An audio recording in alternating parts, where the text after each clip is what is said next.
Hi. Okay, so my mom Go has to ahead. start. Yeah. Okay, so we are going to What's begin- today's date? Okay, we're going to begin January 2nd on Saturday, same time, 6:30. I've gotten away from it. And we're going to start. We're going to move over to the old place, which used to be called the Lion Club's house. It's now called the Neighborhood House. Neighborhood. What is it? Let me see. Let me get the right title to it. There's this thing called the Neighborhood House, which is Burnaby Neighborhood House. It's some kind of social service thing.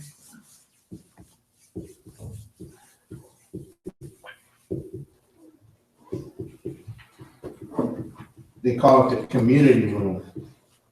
Yes, in the community. Okay. And so they are now.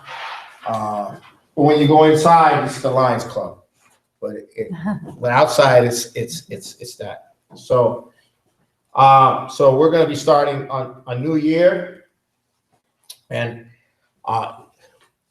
it should be next year should be the year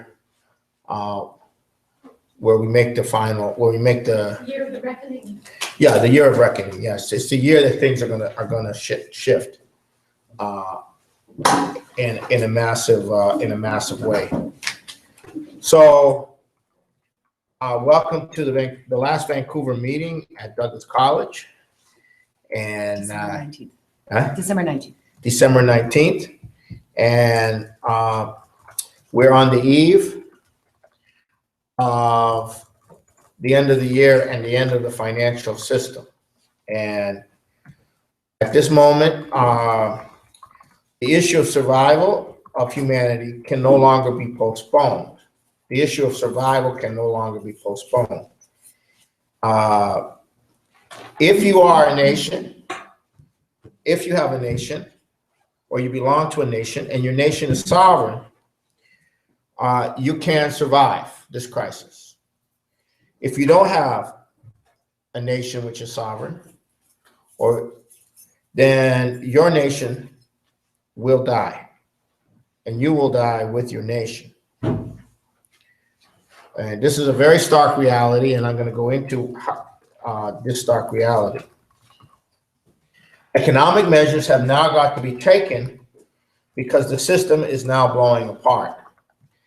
And there's no way that the system can be fixed. There's no way that you can make adjustments.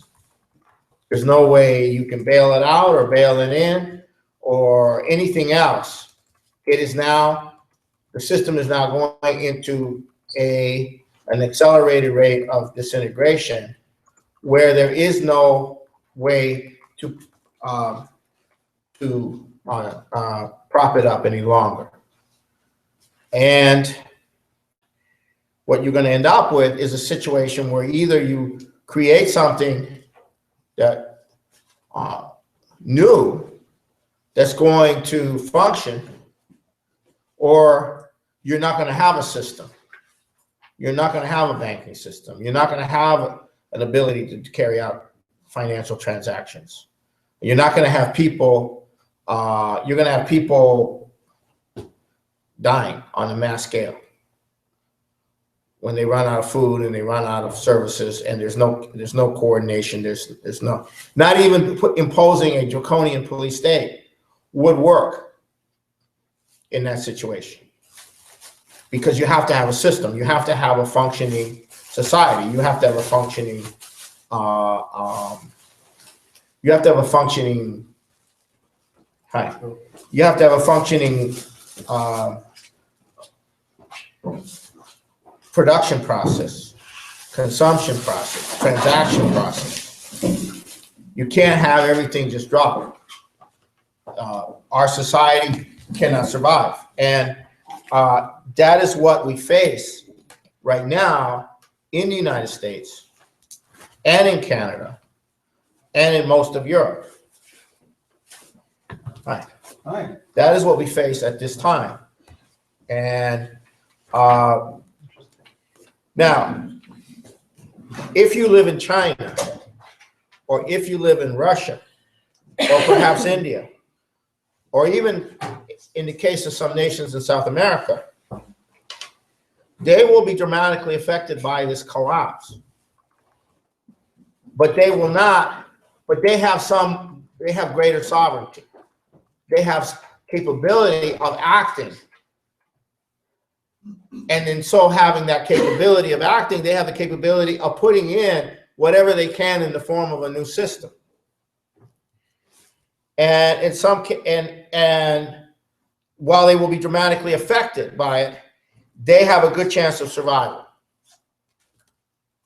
Unless there's nuclear war, they have a good chance of survival. Why? Because they have power in their sovereignty to wipe out the worthless financial system and to establish a new one. And in some sense, they've already done the preparatory work to establishing a functioning financial structure, a new structure. And in essence, the BRICS, what China's been preparing for, what Russia's starting to do, it is actually along the lines of what would have to be done in the United States and in Canada. But since they're tied into the system, they can't just cut themselves off from the existing system. But when the system collapses, they will be dramatically affected, but they have the potential of survival. And the point is that in a crisis, if you know what has to be done, if the leadership of a nation knows what has to be done, and the consequences are mass death, if you do not do what has to be done, it's probably going to be done. And that's essentially what the movement of Lynn and LaRouche has been doing for 44 years or so, is based on the premise that at some point this system will come to this point, and if there is an understanding of what has to be done within a significant component of the leadership of that society, is a good chance they'll do it. And if it's also to some degree socialized in the population. Now, the question is, who would be opposed to resolving this dealing with this financial collapse and creating a new system? Who would be opposed to the survival of the people of nations? Who would be opposed to preventing anything to be done at the end of the system, to prevent anything from being done that would create a new system that would actually save people? Who would be most likely to do that? And who would be most in favor of allowing mass death to occur after the collapse of the banking structure? And that's a fundamental issue of who would be willing to do that. So in this essence, the current world strategic situation now is a battle between those who would prefer humanity to suffer a mass death and those who desire to resist or avoid such a mass death with the only policies that could work. Then there are, of course, a vast number of clueless people and higher up, and a lot of people in the elites who are undecided at this time. They're not clear. Well, and so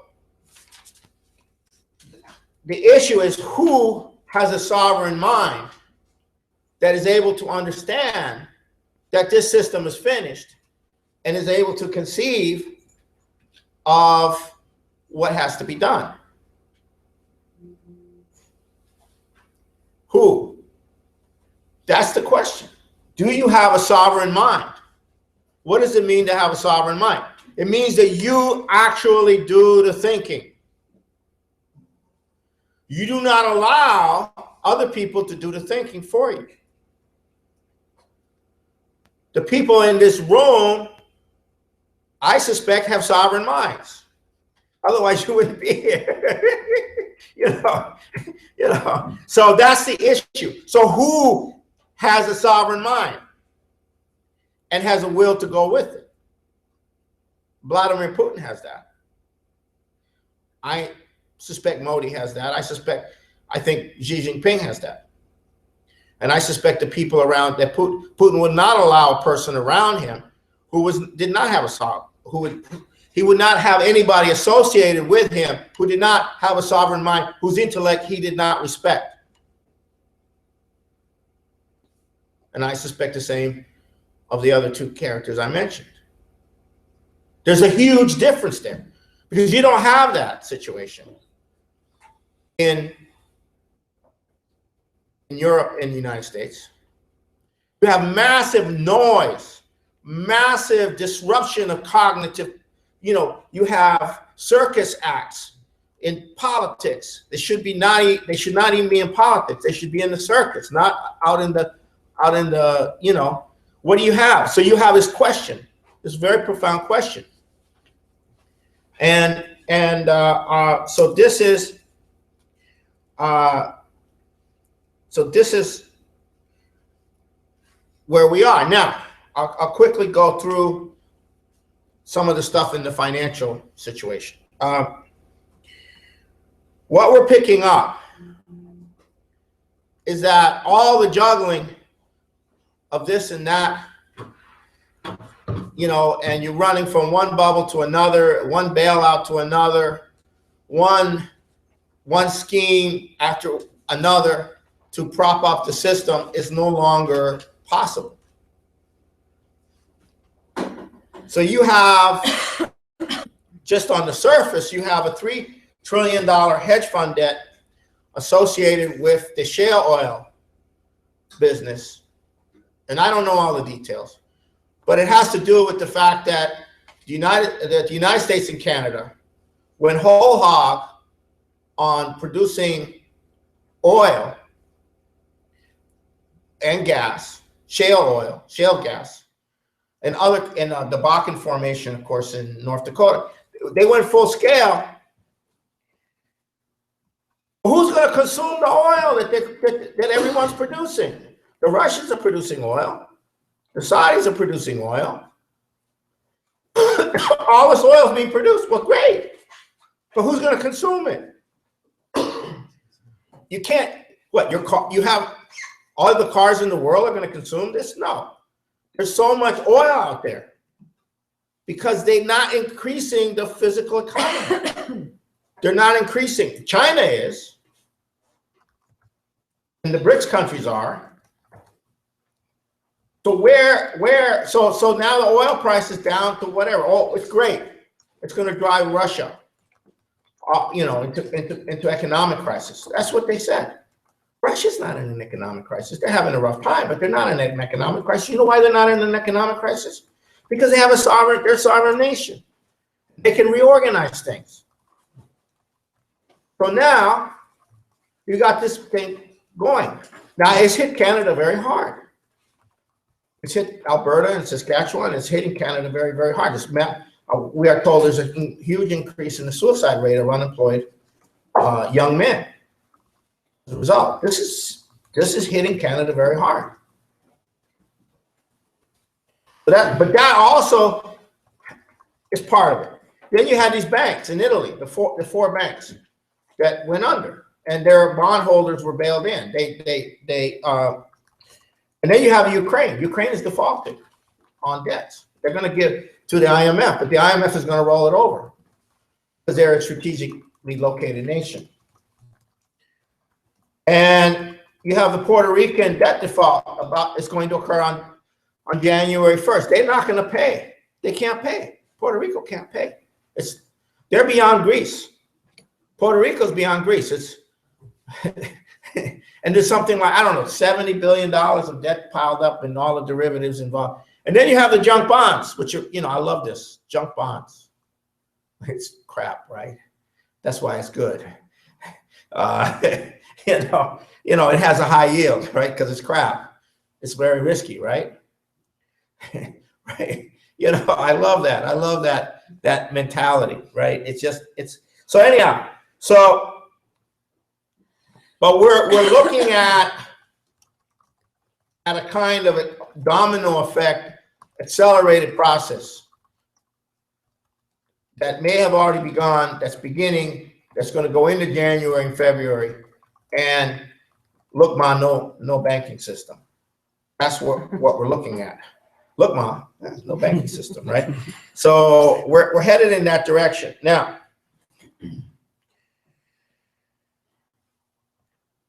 but what are you talking about? That's not the worst crisis facing mankind. That's just banking. Haven't you heard? Climate change. Climate change. Climate change is threatening humanity. It's threatening the world.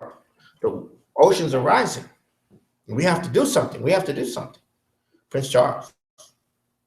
Climate change is causing terrorism in the Middle East. So they had this huge thing about climate change. In the middle of the beginning of the financial collapse of the whole system, they pumped this up so big. They had all these people there, all these governments there. And most of the governments were there to see to it that nothing got done there. Most of the governments didn't want to say, we disagree. They just want to make sure that they were there to make sure that nothing binding would come out of it. Okay? But it was huge, a huge extravaganza. And Obama said, never in the time of humanity have we brought so many nations together on such a very crucial issue for mankind. Right? So what's going on? Well, I thought we have a banking crisis, a financial crisis. Now, what about this? Why is this so big? Well, truth is stranger than fiction. It's part of the financial crisis. And we found out recently that the little sneaky British, they're not little and they're not sneaky. They're sneaky, but they're not little. What they're doing is they're setting up a legal structure in the Commonwealth countries and Obama, including the United States, where they can sue corporate entities and maybe even governments and confiscate and use the court indemnities to confiscate their investors' funds. So guess what? You're going to do an energy project somewhere, or you're going to do a project somewhere, and you don't know if you're going to be in the courts. Well, what do?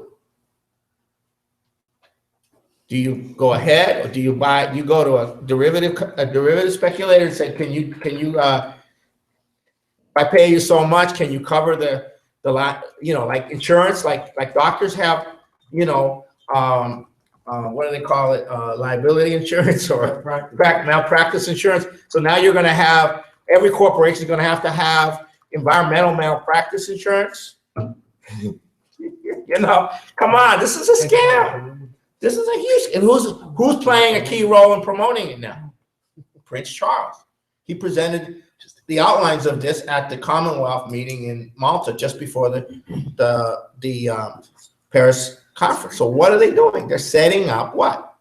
They're setting up another financial swindle of swindles. Another tax on a mass scale on the productive part of the economy. And also, who knows? It might dampen people's willingness to invest in the development of that's coming along with the new Silk Road, the One Belt, One Road, and the infrastructure projects and the energy projects and all the development that's coming along with this. So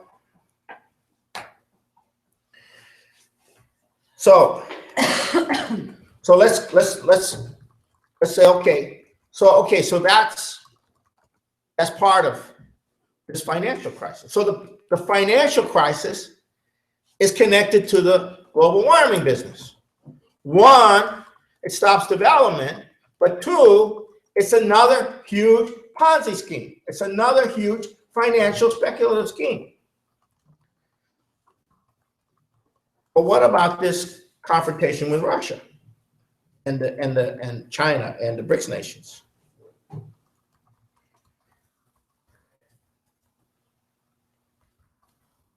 Putin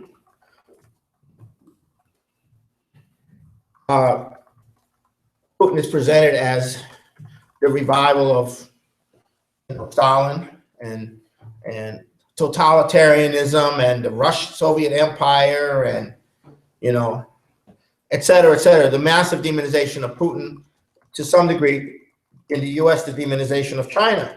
Well, what's it all about? It's about the financial crisis. Why? Because as long as you can maintain a confrontation, an escalating confrontation between Russia and China, that whole part of the world, and you have Europe involved in the middle of it, that whole part of the world can't cooperate with this other part of the world to deal with the crisis. If the United States actually seriously started to work with Russia on the problem, such as Kerry has presented and Kerry and Lavrov have begun to work out, then what else could they cooperate on? Same with China. So we have to keep them apart. We have to keep this thing escalating. So they cannot talk to one another.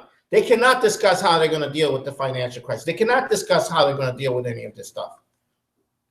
So this is the kind of thing that has to be kept going. Okay, and you have this massive buildup of terrorist apparatuses, but what are they? Guess what? They're part of the financial system too. Putin, in his question and answers, basically said that they originally got going under the illegal drug and oil. These were the armies protecting the illegal drugs and oil coming out of Iraq and other places. And so what's going on? You have this massive drug thing. You have this massive illegal thing. You have the growth of these warlords, basically, and they have a lot of money, and they sophisticated recruitment operations in Facebook and online. And what do they have? They have a lot of money. Well, the Russians just managed to get through the United Nations a unanimous resolution, vote for a unanimous resolution that allows for going after all the sources of funds for these guys. So this puts Saudi Arabia and Turkey and all these countries vulnerable to being exposed and to be gone after. But what is this whole thing about? It's about propping up the financial system. It's about maintaining constant war. It's about inundating the world with terror, control through terror. You can't think straight. You can't think straight. The terrorism ready to come at you at any point, at any time. Or you got to have, you can't talk about those things. So this is a reign of terror that exists in the United States by Obama to prevent any discussion of what you're going to do with the financial system. So you have this environment. And so it's all connected to the financial crisis, and the financial crisis is all connected to all these other things. So you're coming to a point where the United States is going to work with Russia and China and deal with the financial crisis, or the United States is going to completely collapse. And if we don't have a nuclear war, most of the world will be in a total mess. And if we do have a nuclear war, you'll know what that's all about. And so this is the situation. So this is, now, based on Putin's behavior, I think he understands it in some way, and he's approaching it that way. He's trying to create a collaboration with the United States. He's not trying to get in a tit for tat with Obama. He's trying to organize cooperation between the United States and Russia. He wouldn't be doing that if he weren't aware of just how devastating the lack of such a cooperation at this time would cause.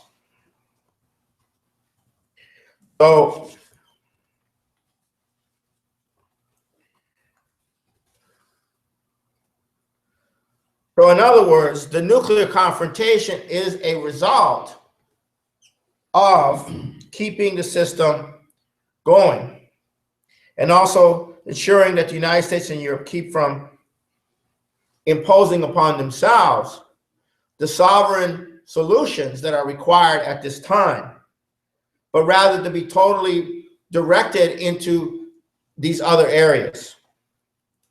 And now we come to the kinky part. Excuse me. I'm sorry. Maybe that's the wrong word. Probably the wrong word. This crowd around Prince Charles, and I'm talking now Prince Charles because it appears that he's emerging as the effective coordinator of the empire, since his mom and dad are not that young anymore. They're in their 90s now, or one of them's going into her 90s, and the other's in his 90s. What's their policy? Their policy is the mass kill policy. And that's the problem we have with people, because that's the policy. Mass kill. And how are they going to do the mass kill? With ISIS? No. With a nuclear war? Possibly. A nuclear war is mass kill, but it might kill more than they would want to have killed. What's the most efficient way of doing a mass kill? Collapse the financial system. Or not collapse the financial system. It's going to collapse anyhow. So was there an intention from the beginning in the post-71 period for a global financial system to become like this, where its collapse will cause a mass kill?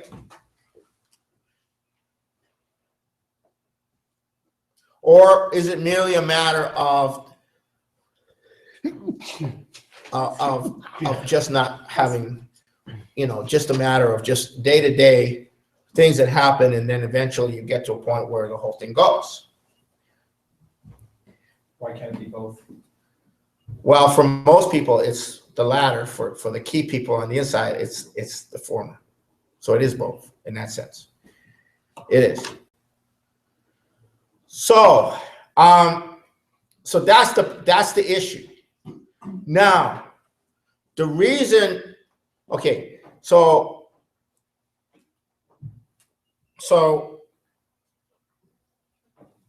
our mission, the mission of our movement, even though we have very small forces,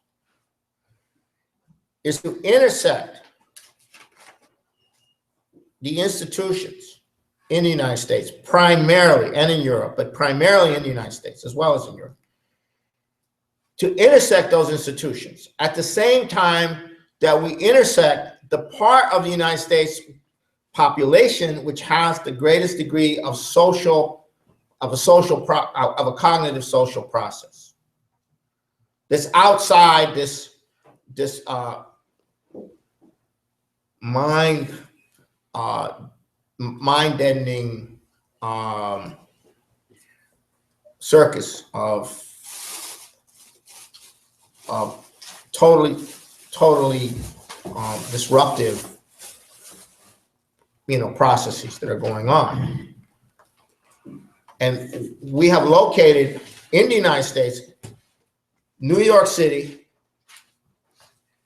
to a lesser degree, New England and San Francisco, as the principal places where a significant number of people living in those areas have sovereign minds sufficient and a discussion process within those layers that is capable of conceiving of the crisis and conceiving of what policy might be useful, and have that radiate from there at the same time that we intervene on the institutions. Now, I'm gonna tell you how most people that I run into on the street deal with it. I don't want to think about it. It doesn't matter who you're going after now. If we were going after Dick Cheney, a certain portion of the population would come up and say, yeah, let's go get Dick Cheney. And then if we were going after Obama, a certain part of the population would say, yeah, let's get Obama. Now nobody wants to get anybody. They're just like, I don't want to think about it. That's what's happened. I don't want to think about it. I'm just going to click off. That's it. And besides, what am I going to do? There's nothing I can do. I have no conception of what can be done. And I have no conception that I could have anything to say about having it done, if I did have a conception. And that's the way it is in almost all of the United States at this point.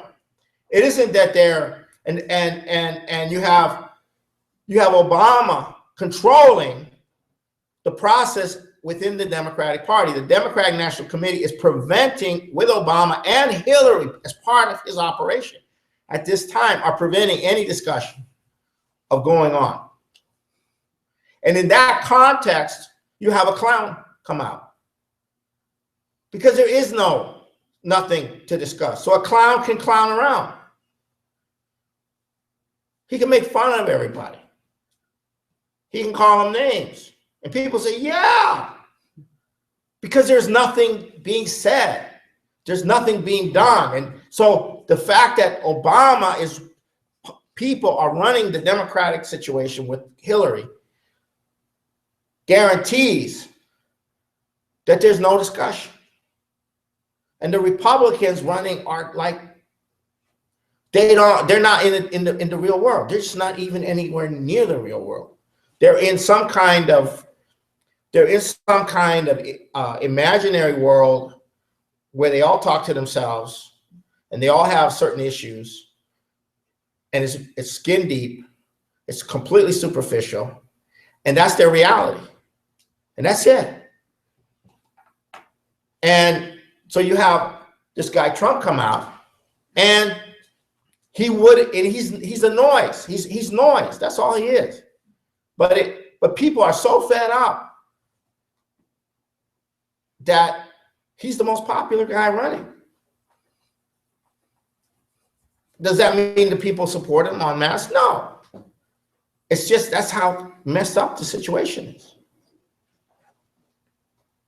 However, because of that mess up, because there's nothing coming in, because we're heading into this crisis, and as the banks go under, you think Obama can remain as president under those circumstances with the way he functions?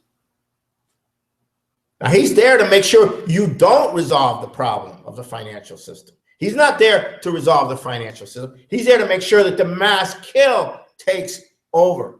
He's there as a disruption. You cannot do it. You cannot deal with this crisis with Obama in there. So guess what's going on? Well, what have we been saying for several years now? The 25th Amendment, the 25th Amendment, the 25th Amendment. What is the 25th Amendment? The 25th Amendment allows for the cabinet to say, hey, we got a problem here. This is serious. We're about to go into nuclear war, or the whole system's coming down, and we got no way to go with this guy who's the president. He's not even listening to us. He doesn't hear us. He doesn't say anything meaningful to us. He lies to us. What are we going to do? Well, he's not competent. Yes, he's not competent. Yes, he's not competent.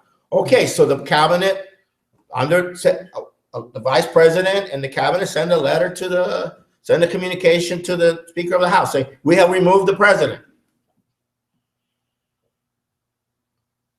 The vice president is now the acting president. Nobody has to vote on this. Nobody has to go, do we agree or disagree? And that's what's probably going to have to be done. Or Obama's going to have to be told to move out of the way. But I don't think he would do that. They have to send him to Hawaii. Let's keep him there. He's going to be there for 2 weeks. They got to keep him there.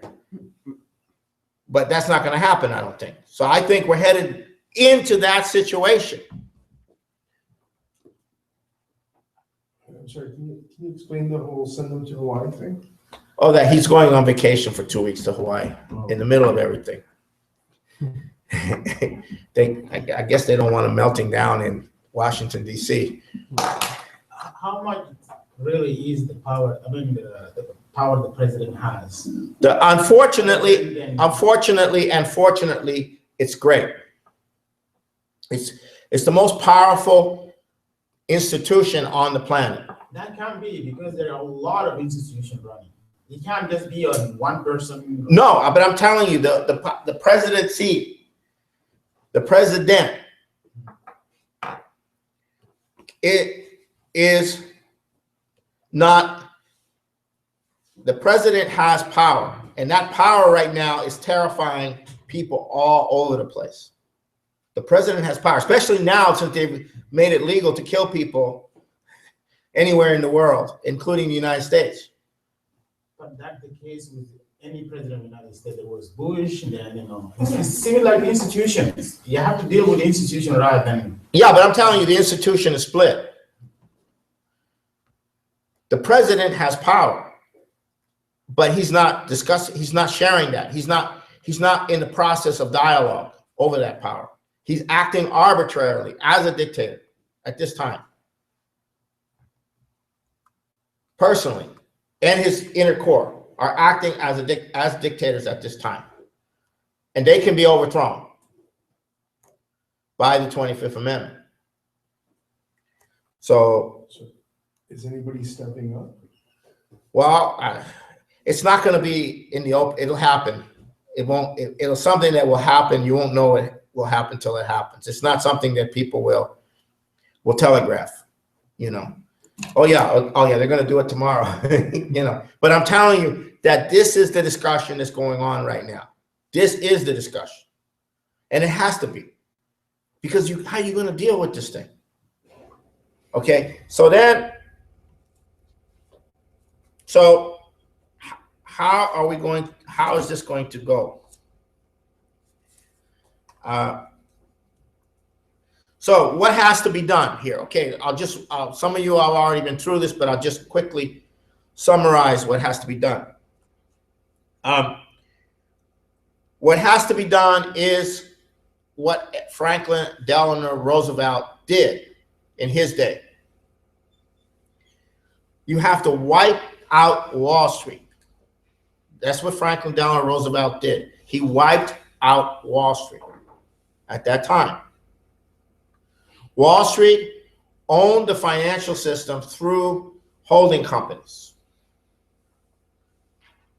And the holding companies were funneling all the funds into the hands of the owners of the holding companies. And the banks were going bankrupt. So what FDR did is he shut down the banking system. And for a holiday, for a week, And they went in and they cut the banking system off from the holding companies. They reestablished a new banking system of regulated commercial banks that had to function under certain regulations. And then they guaranteed certain deposit, they put in a guarantee on certain level of deposits. That's just so that the banking system they could have a banking system. But that was not enough. Then they came in with a massive, the government went into debt to massively fund infrastructure, but mainly initially just putting people into the job workforce, WPA, CCC, et cetera, et cetera, et cetera. Millions and millions of people were put into jobs. Some of those jobs were in conservation. Some of those jobs were in every state. And they had training camps in every state for young people who would otherwise be on the streets.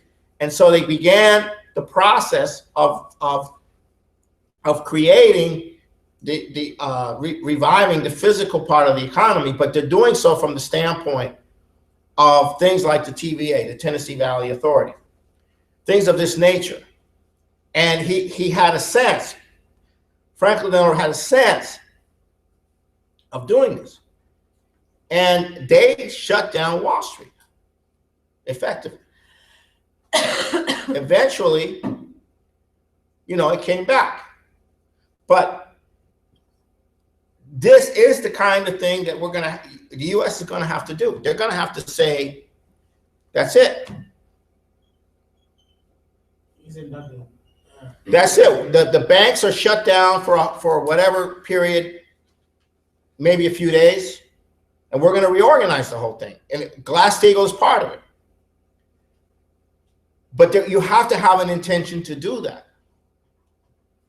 And Congress, right now, has not been willing to go after Wall Street. But in a crisis, Congress will be willing. But you have to have an executive function. That's why you have to replace the president. Because you won't have an executive function. And you will have a collapse. You have a mass kill. There will be people in the streets, but they have to be told what it is that has to be done. They're not going to come up with the solution from the streets. You have to have the solution ready to go. And there are people that we're talking to who do have a sense of this, but they're going to have to agree and not be squabbling among themselves. And they have to agree to one thing. Wall Street gets nothing, gets zero. They don't get paid anything. There's no deal with them. They get shut down. Period. The way FDR did it. Their financial speculation, their derivatives, all of that claim is not legitimate. We go into the banking system, we find out what part of the banking system has a function that is necessary. Paying people, preserving the deposits. The deposit base, guaranteeing that.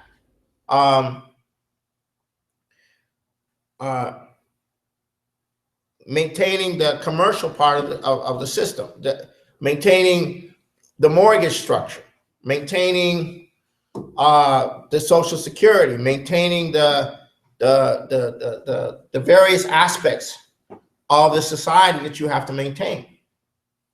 So you're going to have to reorganize the whole thing. Canada can do the same thing. Only it's a lot. It's it's just the prime minister and the parliament can go ahead and do it. They can go ahead and do it here. But it has to be done in the United States. If it's just done in Canada, it won't work. It has to be done in the United States. And then what you do is you can now.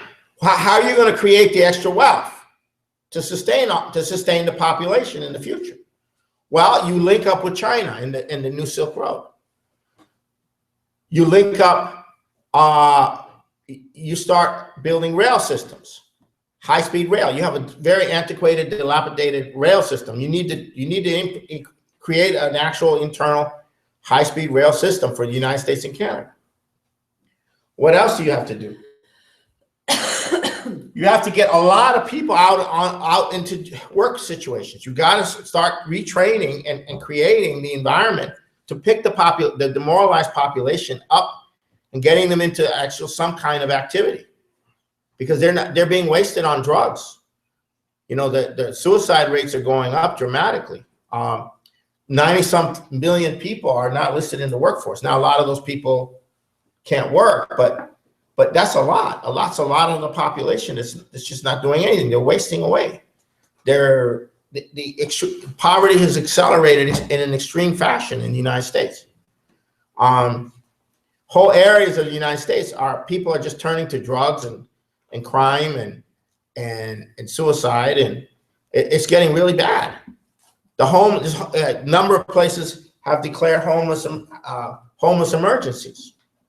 You go to Seattle, there's a lot of homeless people everywhere. You cannot go to any freeway entrance or exit or any street which has a red light without having somebody panhandling. It's not possible anymore. We're talking thousands of people panhandling in the city of Seattle alone, and that's a rich city. You know, it's really gotten to that stage. And these people are demoralized. They're not going to pick themselves up. The Russian population didn't pick themselves up when they got really demoralized at the end of the 90s. They were all done for. But it took an FDR approach, although it wasn't exactly the same. But I'm told Vladimir Putin has studied FDR very carefully. He actually explicitly studied what FDR did as one of the models for how he began to revive the people of Russia. The leaders you have to have leadership. It won't happen any other way. And so then you also have the energy question. Now's the time, you know, and you have the water infrastructure and dealing with that. And then you have the space program. You can go back into space, and the science and the technology. But that is what is necessary. That is what will have to be done. It's no longer a matter of can it be done. It's no longer a matter of do you have enough muscle to do it. We're in the crisis now. It's going to have to be done. There is no other way out. And Putin has been very careful not to create a confrontation with the U.S., to back out of any confrontation with the United States. He's been playing to those people in the United States who do not want a mass kill, who do not want to see everybody go down, who are not sick psychologically. There's people who want to see most of the human race wiped out. They're not saying psychologically. They're not, you know, they're not, I don't want to say they're not human, but they have problems, okay? There's a problem with them. They should not be allowed to rule. They should not be allowed to run the world, you know? If you believe you want to kill off most of the world's population, then you shouldn't be really involved in government, you know? It's not a good thing. You know, so that's the kind of situation we're in. So we have this mass kill coming through the financial system, and you have the reality of that. And we have a situation with the U.S. population, which is really, really scary. It's not like they're wearing jackboots or anything. It's more like they're on extreme depressants, extreme, you know, depressants. You know, it's really bad. I've been down on the streets for 40 years, and it's never been this bad. Nothing like this I've ever seen in my entire life. It's so bad, I don't even want to tell you how bad it is. Okay. And but in New York City, what we're doing is very interesting. This is kind of odd, what I'm going to say, but it's kind of interesting. Back in the late 80s and early 90s, we went on a campaign to revive classical music. And Now, classical musicians, there may not be a big concentration of classical musicians in Vancouver or Seattle, but there's an enormous concentration of classical musicians and performers and people involved in music in New York City.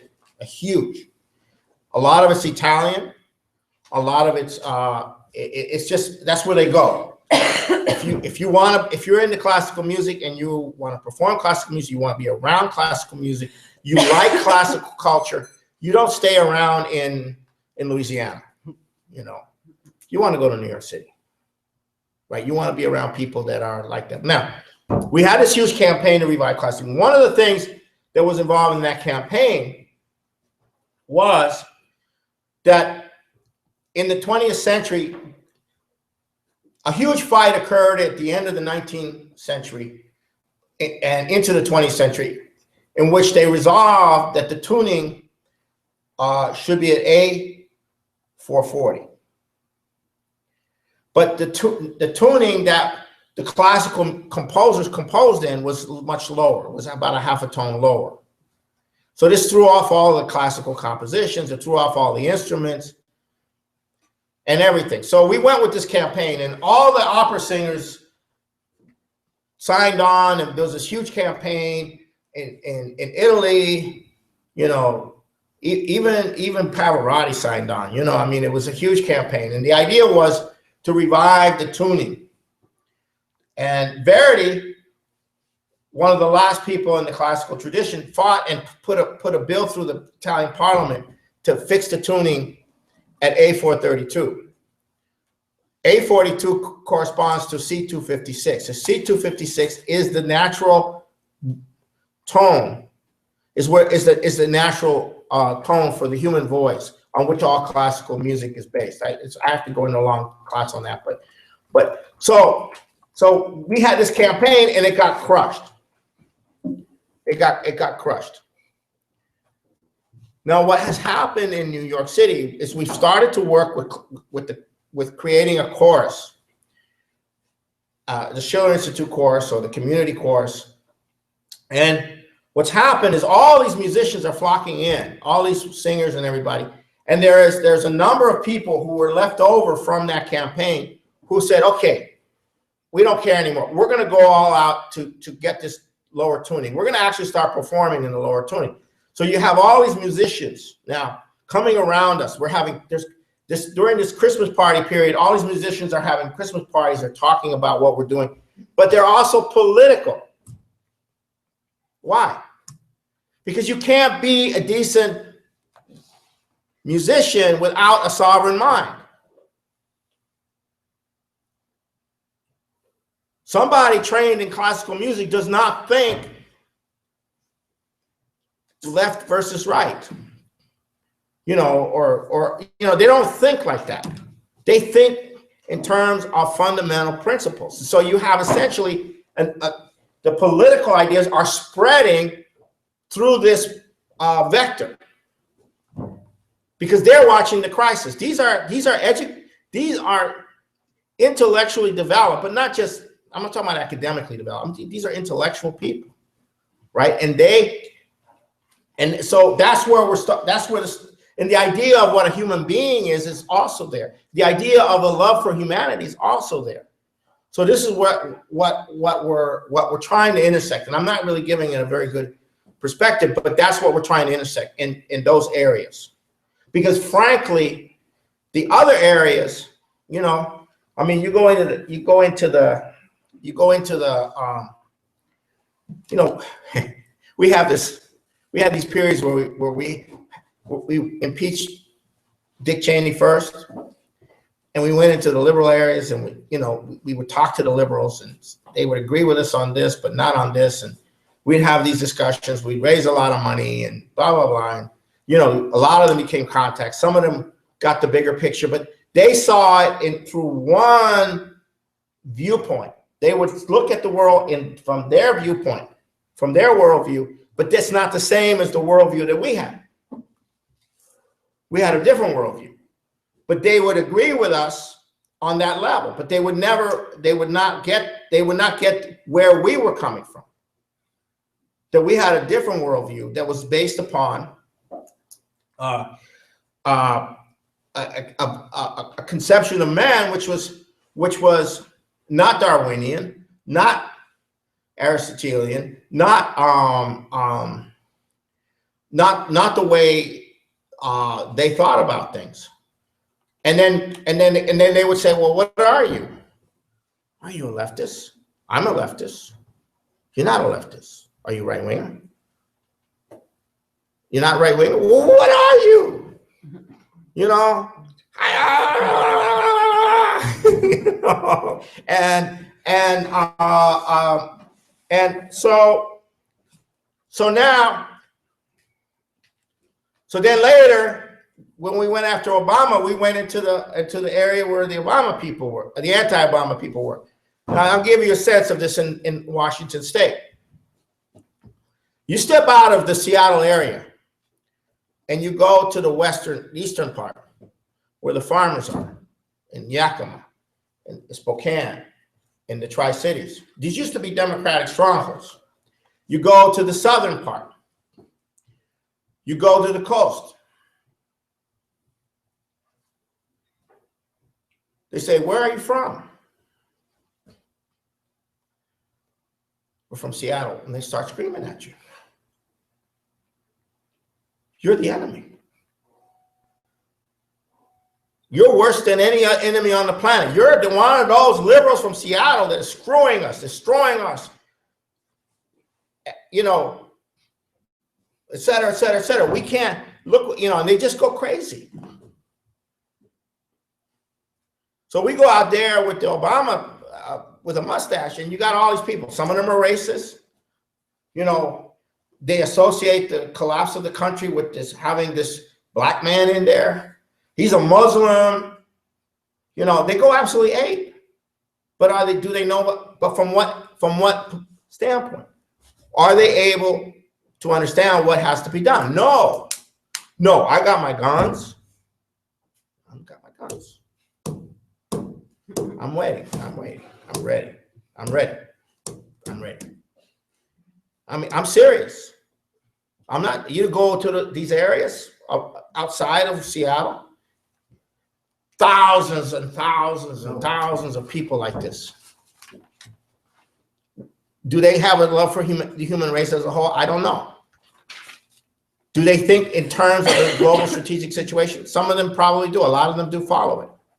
But deep down inside, they hate. They have a sense of, it's not that they hate, they have the sense of it's down to my guns. It's my, you know, we're gonna hold them off here. You know, and I know I'm not making this up, okay? I for many months, for a year, I was talking to these people at gun shows, at rodeos, at these places, and we would, you know, they would be totally with us, and then we start talking about Glass-Steagall, and they go, "What is that?" and so forth and so on, and they would say, "Well, I'll look into it," but these people, they don't get it. The liberals don't get it. So how does this work? How do changes occur in a way that you can survive something like this, where the whole society is insane and they're going off the cliff? How do these changes occur? They don't occur piecemeal. They don't occur piecemeal. You have, there's a moment of confusion, of absolute confusion, and then there's a transformation. Provided that you have seeded it properly, provided that the ideas exist in the back of their heads, that it doesn't matter how much they hate what you're saying, it's in the back of their heads that you put it there. And they don't even know, that most people, including myself, wouldn't even know what the process is that was going on in the back of my head. Because it's not a conscious process, right? And it clicks. And then they start to see the world differently. That's also how children learn the language. That's also how anybody learns a language in a foreign country where they're not, they're not in school. They're just thrown into that society, and they have to learn a language. And they reach this point of total mental chaos, and then there's a click. There's a shift. All of a sudden, there's a one, and they get it. Is this Gestalt psychology? Maybe. Okay. I don't know. Maybe. So, but this, in a sense, it is. But so the change is not this argument versus that argument, but the change is a conception. And those people who go through that conception don't necessarily do not know where it came from, although it did come from somewhere. And history is full of these, well, not full, but the progress of mankind is based upon these sudden revolutionary upshifts in human consciousness, in science, in renaissances. Whether it's the Hellenic Renaissance or whether it's in Western civilization or the Charlemagnean Renaissance or the Baghdad Caliphate Renaissance or the Andalusian Renaissance or for that matter, the Florentine Renaissance and the Northern European Renaissance. This is how. So forget the Chinese Renaissance. And the Chinese had a number of renaissances, I'm sure, but I'm not familiar with the Chinese. I have to become more familiar soon, but that's not, So this is how Renaissance works. It's not linear. It's not piecemeal. So,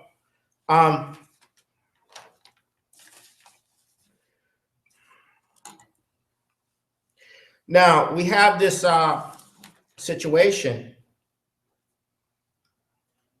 with Kerry, which is a lot of people are going, well, what's going on here? All of a sudden, the United States is saying, Obama said in the press conference with Hollande, following the downing of the Russian Su-24, he said, and you can look it up. He said, I fully support what Turkey did. They have a right to protect their space, and there's no collaboration with Russia unless there's an agreement to remove Assad. Okay. And Kerry is discussing all of this with LaRouche, and they're going all over the place. They're spending almost a week together. And what the formulation that they've come up with, which is in the UN resolution, I think was voted up unanimously, is no, that's not. The United States is supporting now that's not the precondition anymore, removing Assad. Huh? Is Obama okay with that? No, of course not. So all of a sudden, we're getting Obama chipping in, right? I don't know exactly what he said, but we're getting two voices here, right? Getting two voices. And we went to one of these Atlantic Council meetings in Washington, D.C., and they were all poo-pooing Kerry. They were all poo-pooing Kerry. Oh, he's a nice guy, blah, blah, blah, So is the United States fully on board with what Kerry is arranging? I don't think so. So that means you have a split. That's what it means. If you get rid of Obama and Biden, do you have Kerry in the presidency? Unfortunately not. No, he's fifth or something. You get Paul Ryan. Oh my God. It's not Secretary of State, is the third? No, it's the Speaker of the House. And then it's the President pro tem of the Senate. And then it's the Secretary of State. Then it's the cabinet.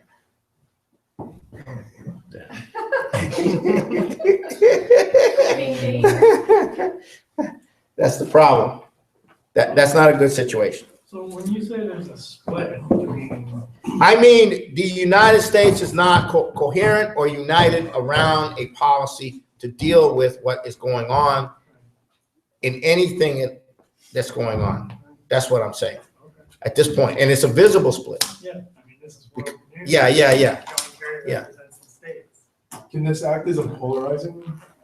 Putin is doing it. Yes, that's exactly it. Okay, we got it. You got it. He's acting to polarize the factional situation in the United States. Excellent. Excellent. That is the case. That is what it is. He's not doing anything that will unify behind the confrontation. He's doing the opposite. He's doing everything to threaten the use of nuclear weapons, but in a very precise sort of way. Okay, give you an example. After the Turkish thing occurred, the Turks moved their troops into some troops into northern Iraq, right? And Putin said, the Russians fired these torpedoes that went into the air and became cruise missiles. Fired them in the water, they went up into the air. And by the way, we can put nuclear weapons on those things. Hint, Yeah, he said, but we hope we won't have to. we hope we won't have to. Now, what's the point? Why are they saying that? Because Turkey militarily has an enormous ground capability. And Russia's not going to get into the middle of a ground war with Turkey. That's totally nuts. So if they're going to do anything decisive, it's going to be like that. And that message got across. And Turkey had to back down somewhat. But with Obama, it's all funny. It's all funny.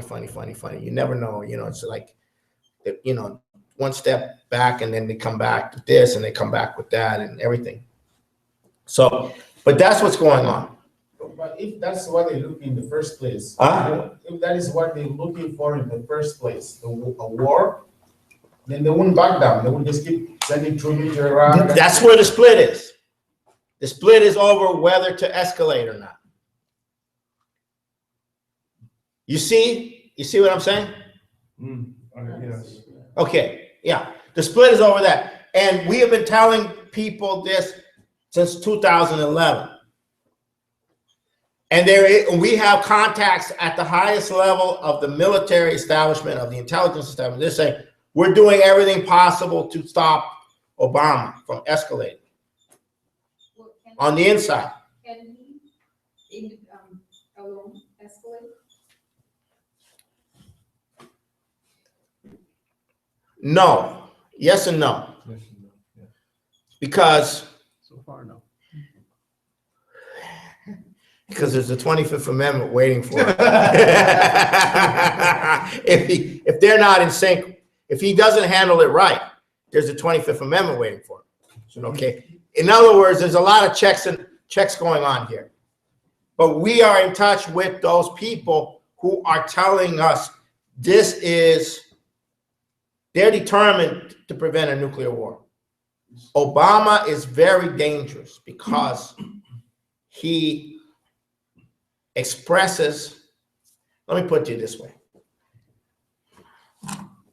If you're Prince Charles, I don't know if this is the case, but if you're Prince Charles and the way he thinks, or the way some of these oligarchs think, hey, if it's not our world,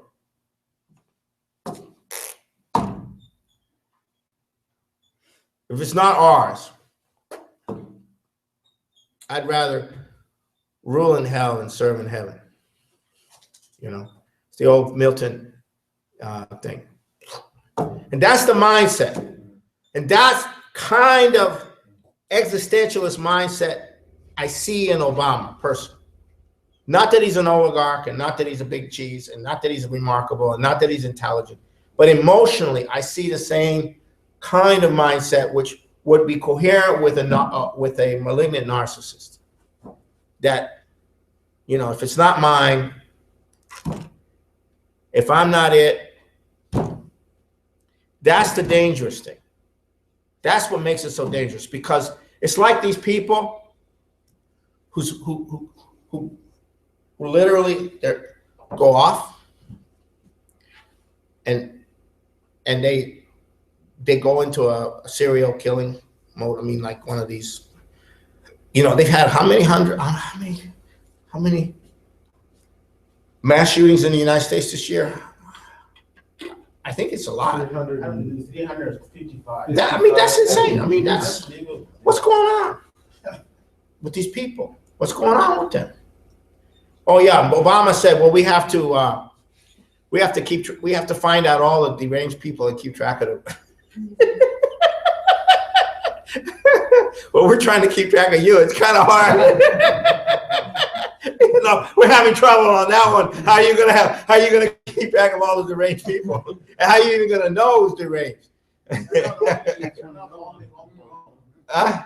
They're not the only homegrown. They're bringing people. Those people, refugees are coming. Yeah, that's the other thing. How of them are military background. But I'm not talking about San Bernardino. That was clearly more than just what they're telling you. And Obama's trying to cover up the full extent of what they. Can you imagine? They have this guy. Oh, he's been in and out of mental institutions, and he works in a bar, and he kind of has been telling people all about this, and he bought all the weapons for them, and he was recruited to Islam, and but we're still talking to him, and we don't think we don't think this is anything really organized. And I want you to know that this is causing a furor inside law enforcement and the military because it's like Obama is giving explicit orders through the FBI and other to suppress any evidence of sleeper cells, stuff like that. And they're all over the place, and they can pop up at any time, and they don't necessarily have to be get the signal.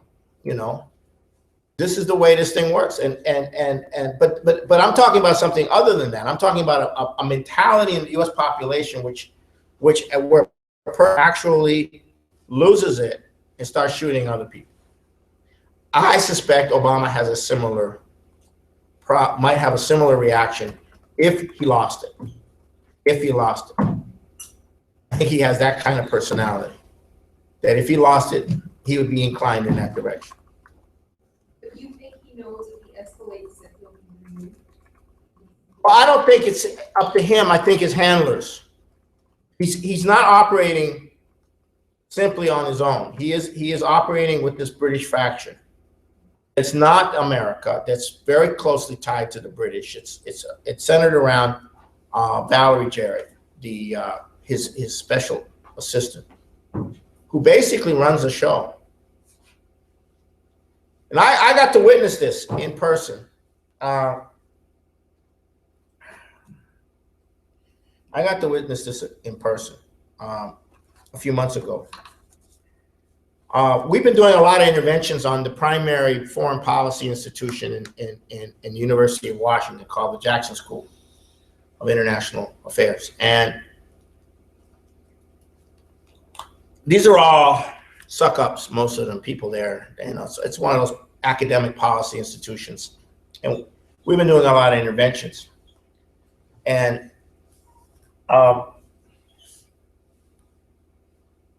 the British first secretary of the embassy in Washington, D.C., who previously worked on Africa, but he's a specialist in security affairs, came to Seattle, and we had a little small seminar. Not many people came. It was not widely publicized. It was just publicized for the Jackson School. So we were there, and about another 10, 15 people there, professors and those kind of people, and people in the field, right? And the topic of his discussion was the EU UK response to to the crisis, to Russia, to the changes in Russia. Now, what I saw with him was he had all the narratives that Obama would later use. He had all the narratives worked out.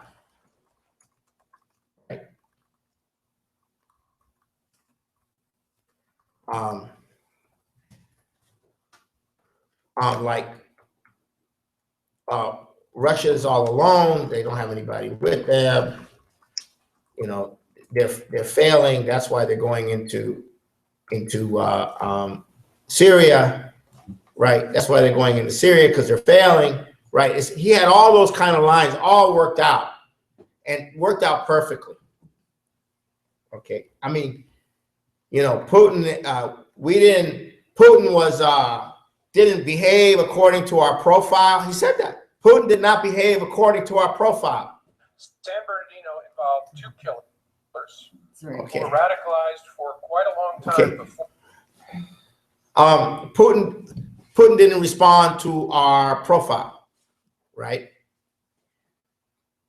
So now we got to deal with him. We now have to deal with him. So we have to, 1, apply pressure, confrontation.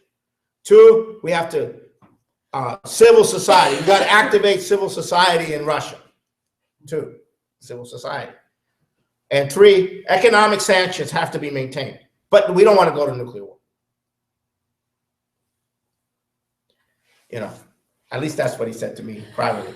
Anyhow, so. Did you hear about the new profile they have on him? What? They studied the way he walks and discovered. Oh, that. yeah. He may have been in the KGB. Yeah. What a brilliant discovery. Yeah, KGB weapons training. Okay. Now, so the question and answers come. And I'll give you a sense of this guy. This is no dummy. This guy. Okay. Whatever his name is. Sterling, I think is the last name. But yeah, this guy is no dummy. So I end up asking like the 3rd or 4th question. I said to him,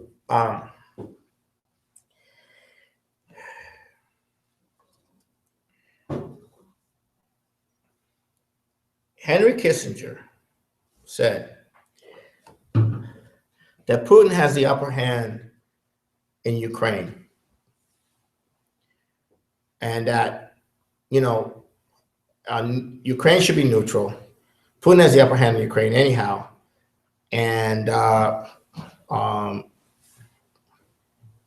forgot exactly what I said. And then I said, and, you know, you're leaving out the whole reality of the BRICS and the developments of the Eurasian Land Bridge and the New Silk Road and the European Union and everything that represents, which is at the center of all this. And you're leaving out the fact that even the Israelis are now talking to Russia because they know that Russia's serious. I'm not presenting it properly, but in their intervention in Syria. And his response was very interesting. He said, first of all, he said, who am I to challenge the wisdom of the great Henry Kissinger?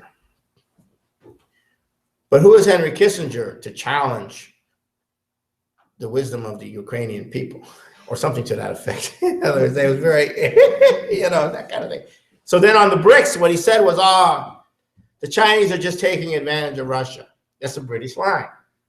The Chinese are just taking advantage of Russia because Russia's in a weak position. That's the line. That's also in The Economist, but that's the line. And that's the line coming out of these people. And then in Syria, he said, they're desperate. You know, in fact, they just dropped some bombs on they're so incompetent, they just dropped some bombs on Iran.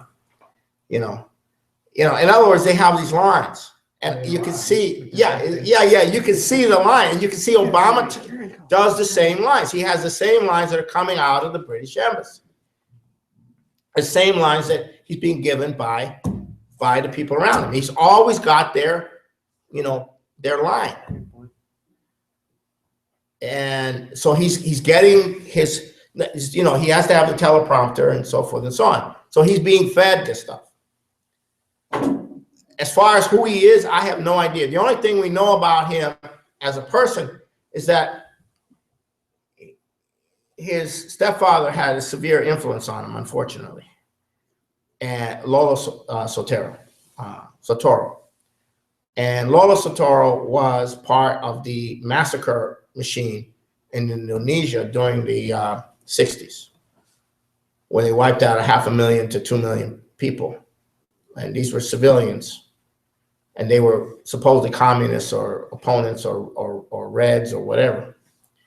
And so his stepfather had a very profound influence on him. Now, mind you, he was there from the time he was like 2 to 8, 2 to 9, something in that vicinity. So he was there in the most formative part of his childhood. And the best we can tell is that he's a killer. That he likes to kill. He likes his Tuesday kill sessions where he, you know, and people are scared of him. They know he's a killer. And that's about the only thing that we know for sure about his personality. And he's very dangerous. And people know he's very dangerous, and they're scared of him.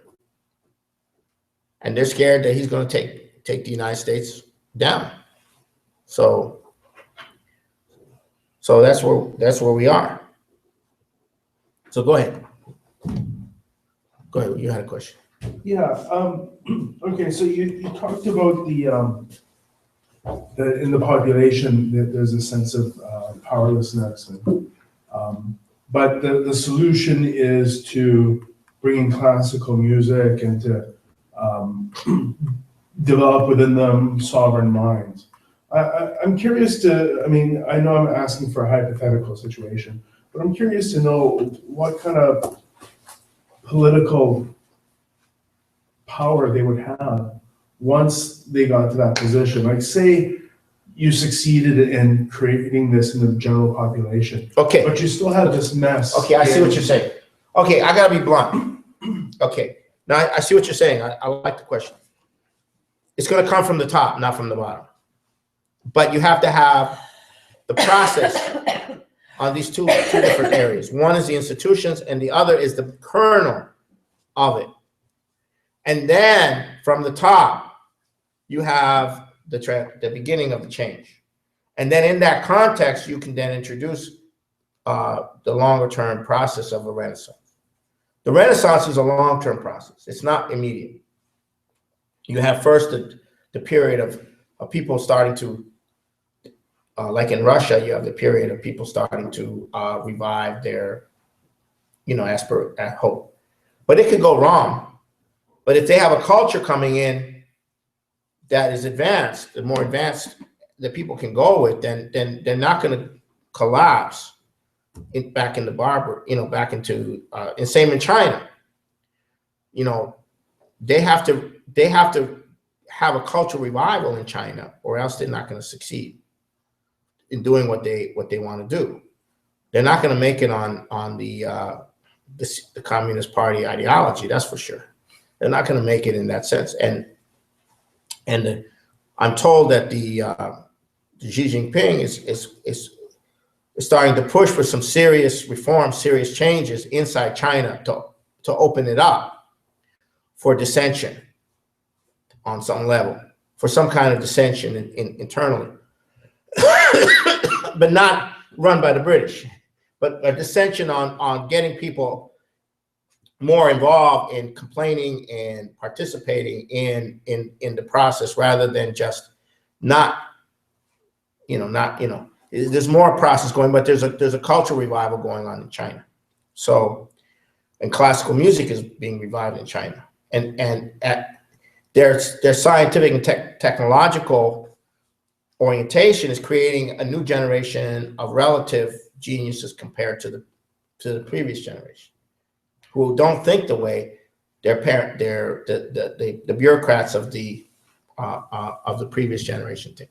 So yeah, but it starts from the top. You have to turn this thing around, but then when you turn it around, you have to have something else to go with it, so that you start to go with the change. Go ahead.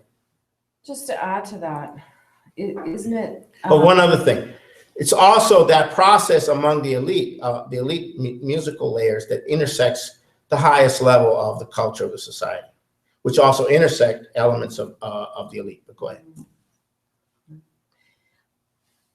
This may sound like a kind of a, I don't know, immature question possibly, but isn't it, despite what we think about rigged elections or, so-called democracy or, 49, 51%, despite all those things, aren't the elite still truly afraid that the people are going to, isn't there that they know that people, if they're awake and if they're sovereign and if they're empowered, that they're going to make changes, that they're going to act, that they're going to, and then they're going to change the system.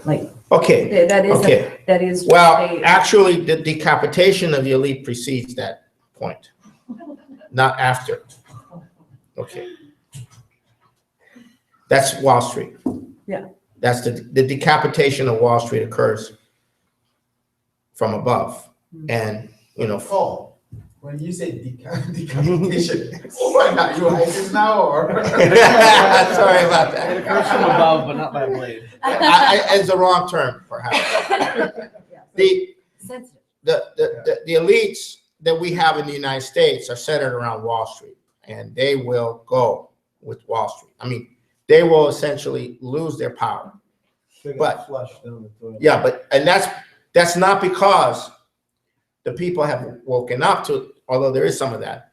It is because of the necessity of survival.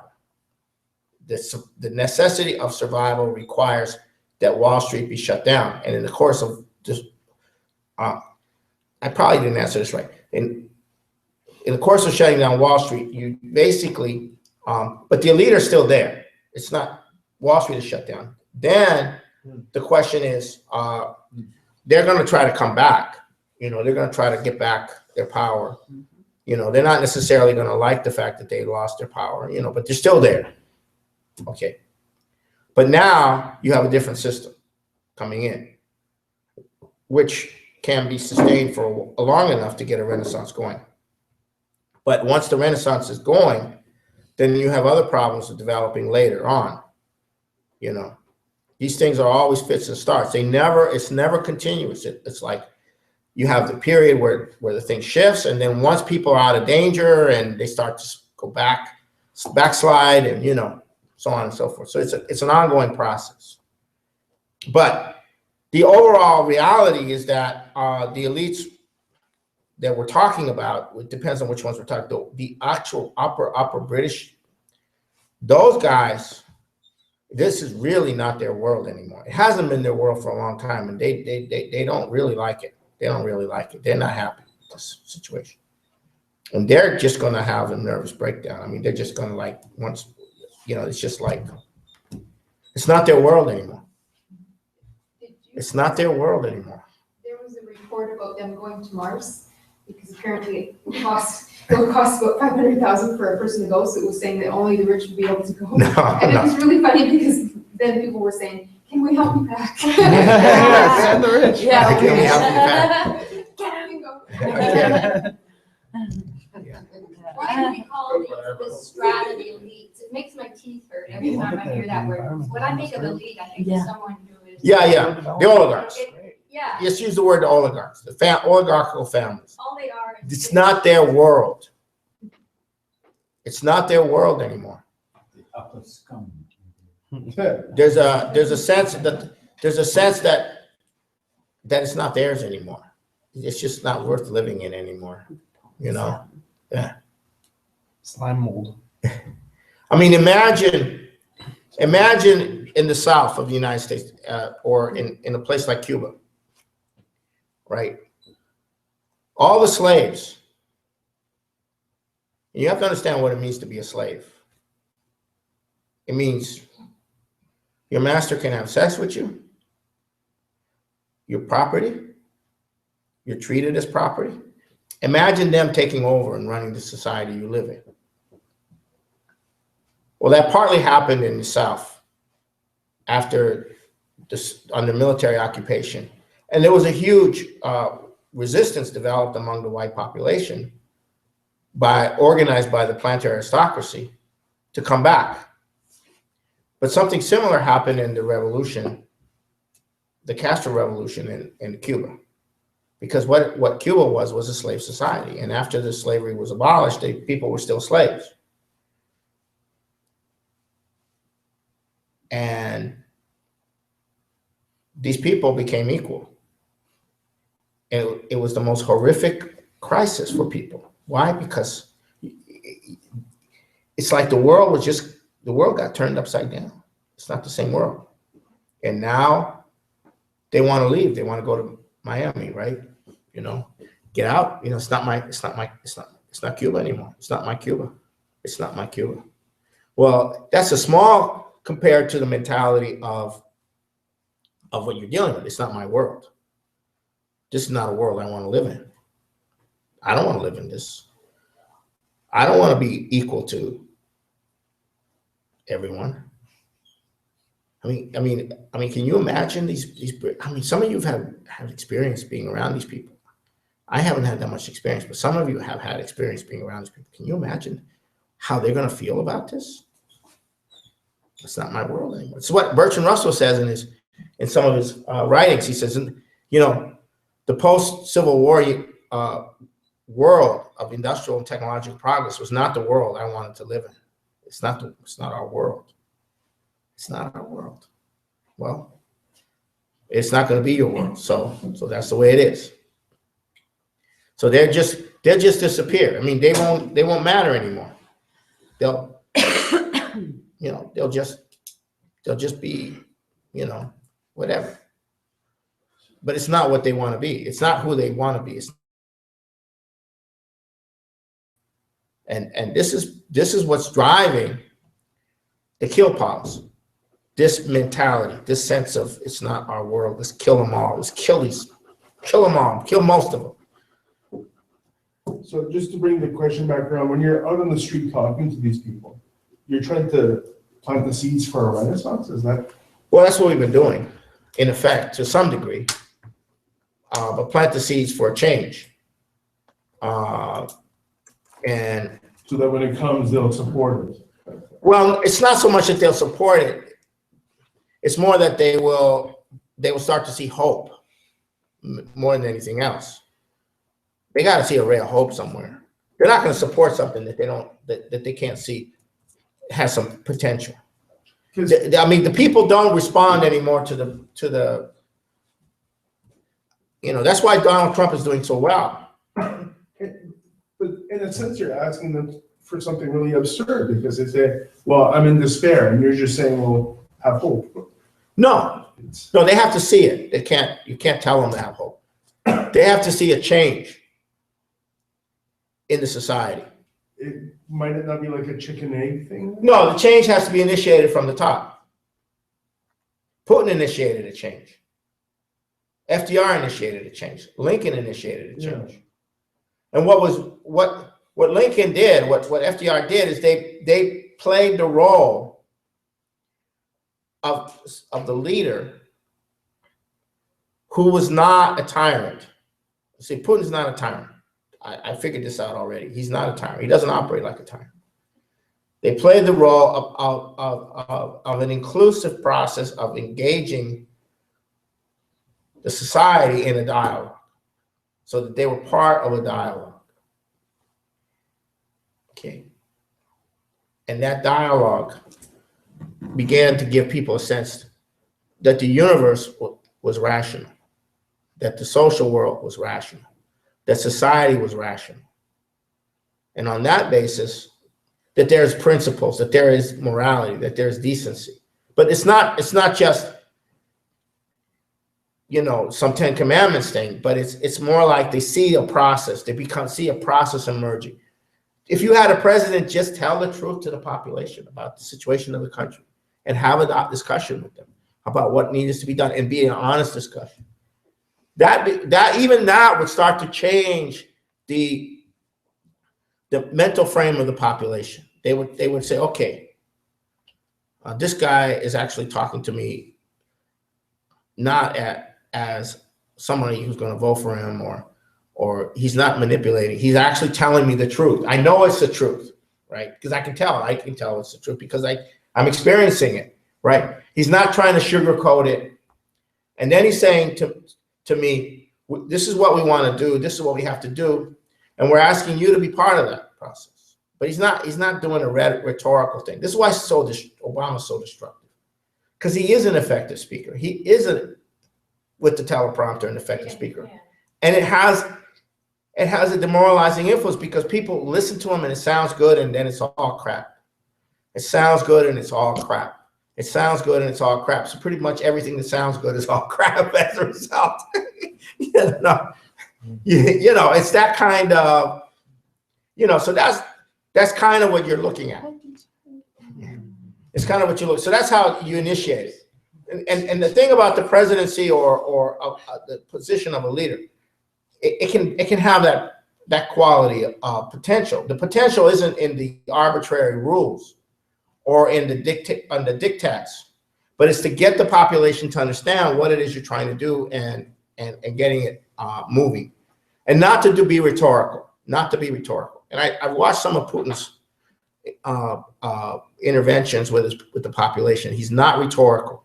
There's never any rhetorical quality to what he's saying. So I'm just not getting it.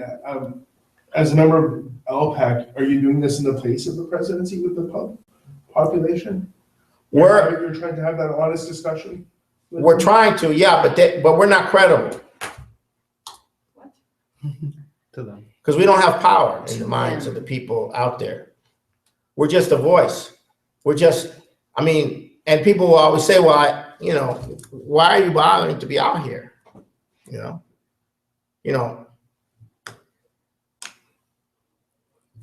Well, I had to ask that question.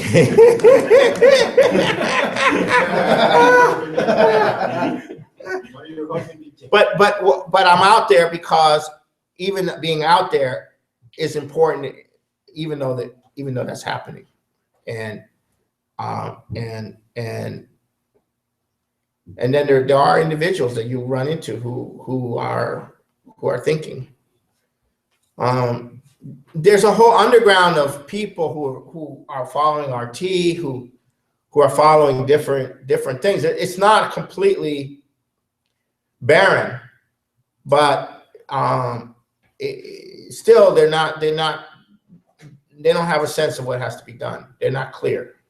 They're following RT, but RT doesn't tell them what has to be done, in the US or they're following RT because they've lost trust in the Western media, and at least RT tells you that they're propaganda. At least they're telling you the truth that, yeah, we're giving you Russian propaganda, okay? So why don't you then just form a movement moving to a... Come again? Why wouldn't the movement form like a group of youth where they're like, I'm not trying to say like get around Sure. like what do you call hippies type stuff, but cultural revival where youth are involved with such a huge Sure. number. We did that. They could have We did that about 15 years ago, starting about 15 years ago, and it went quite well. But then there was a shift. There was a shift. There was a shift. Social media played a role in changing it. So social media took over a lot of the young people, and then the demoralization of 8 years of Bush and 7 years of Obama set in, so that the youth that are currently 20 have had 15 years of the most negative environment, politically, psychologically. In that 15 years, the social media has become dominant in their life, and that's something that I'm going to have to look into, because it's an issue we're going to have to deal with. Go ahead. My question is about the Muslim Brotherhood. Yes. I heard an article I read that David Cameron of Britain that Muslim Brothers are terror organizations, like a British, but we know about their connection to the Muslim Brotherhood. Right. I mean about the oligarchic connection to the Muslim Brotherhood and Saudi. But Obama has been very supportive of the Muslim Brotherhood publicly. He considers them a progressive force in the Islamic world. But Obama is the puppet of the British, as you say. Right. Right. Yeah. Well, the British have a saying, very famous saying. I don't know if it's Palmerston or Disraeli who coined it. They said, we have no. Oh, Churchill. No permanent. We have no, actually, I think it was earlier in Churchill, but yeah, we have no permanent allies or friends or enemies. We only have permanent interests. I swear it's Churchill. Or something like that.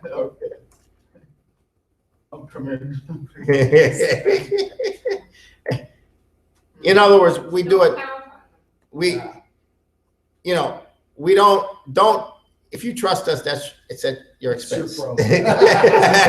If you trust us, it's at your expense. If you believe what we say, it's at your expense, okay? Okay, go ahead.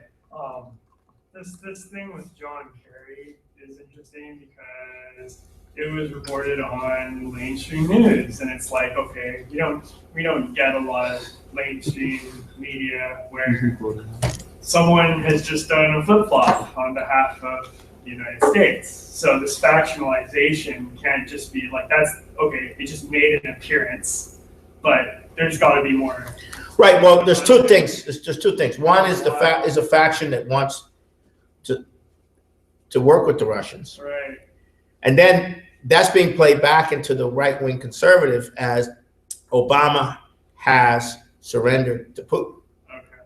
So you have that counter thing, So we the know- psychotic counter to it. Okay. Like how far back is this going? Is this going back years and it's just showing itself now, or is this something that's been? No, it's been there all along. Okay. It's been there all along. Can't it sometimes just be rhetoric too? Like Kerry's done this before. A few months ago, he was going to Moscow and saying good things. Right. It's Kerry representing a certain degree of sanity. Don't look at Kerry as some kind of hero or figure or anything like that. He's representing a certain sanity that's being reflected in the institution.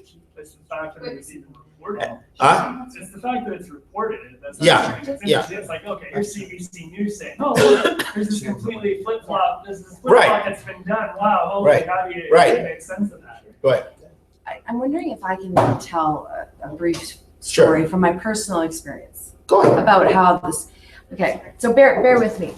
I used to be the executive assistant for the vice president of financial corporation, and I was also the executive assistant at the very same time for the director of communications. So she was the public spokesperson for the company. I had access to all of her emails and her phone. I also had access to all of the vice president's emails and phone, and I was like the filter for both of them. But it was really schizophrenic because she was the public relations, he was the investor relations, and the schmoozer. And everything that both of them did was very publicly sensitive. So I was sworn to secrecy, not only to the public, the general public, but I couldn't share with the communications person what the other guy was doing. And I couldn't share with the vice president what the communications person was doing. So I was working for two people and I had to keep them each separate. I can tell you, I saw a lot of weird stuff, including emails and phone calls and just, stuff that didn't make sense. They were they weren't near as big, but they were in direct competition within the industry with companies like Power Corporation, who are like the biggest finance corporation in Canada and in international finance. they were small, but they had quite a meaty portfolio. You couldn't be one of their clients unless you had $500,000 to invest in. So this is not, small potatoes, right? So for the longest time, the president of the company, who was a very eccentric person, by the way, he only wore black ever, all the time, ever. He only wore black. This was his thing. He was so wealthy that he hired Justin Timberlake and what's her, the bimbo, Britney Spears, for his daughter's bat mitzvah. He hired them. This was back in 2001. They came. He flew them in. This is how rich these people are, right? So there were all these rumors that, because at the time all the executives were millionaires, the stock price was very important. Like, it was so important for public perception to have a concept that the company was stable, that they weren't going anywhere, that they weren't going to make any big changes. This is why stock prices, well, it's a little bit different now, but they weren't a junk bond. They weren't like, this was for really wealthy people. They needed stability. They want to have that perception of stability, right? And so I used to see all of these, conversations, but then I was also in charge of watching, I would go through all of the newspapers every day to get clippings for what the public media was writing about our company, right? And so I got a really good idea. And so what the media was saying was interviews with the president of the company saying, he says he's not going to sell, he's not going to sell, he's not going to sell. That is indicative of stability in the company, right? Behind the scenes, though, which I was very privy to, the vice president is getting pissed off because he's getting some weird vibes. He's like, you just said in McLean's magazine you're not going to sell. And why are you going to talk to this guy? Like, I won't get into all the details, but he caught a whiff that maybe he was going to sell, even though he just finished telling, the entire finance world, and he was in McLean's for like top 40 under 40. Like, it was a big deal, right? So this information did not get to the communications director. Now, the communications director was the PR person. So the media go to her. The media go directly to her to get any sort of public statement, unless it's, directly sanctioned by the president of the company. She was completely in the dark about all of this. I knew that she was in the dark about all of this. She was making public statements. This company is stable. Marty Weinberg doesn't have any intention of selling this company. There's no, because bigger fish come along, right? And they want to buy a company. Well, this puts the stock price in fluctuation, blah, blah, blah. What it does is it makes the owners of the company uber wealthy, because this is why investors, insiders get snippy about this kind of stuff, because there's only a select few that actually get rich off of a sell. Meanwhile, all of the other shareholders, the price goes down and they lose money. So this was the big hubbub. Now, I saw this whole thing happen over the 2.5 years that I was working there. I saw that the communications director was told one thing. And therefore, what she was saying to the public and to the media and all that was not a lie, because that's what she believed was the truth, right? They tell their public spokesperson one thing.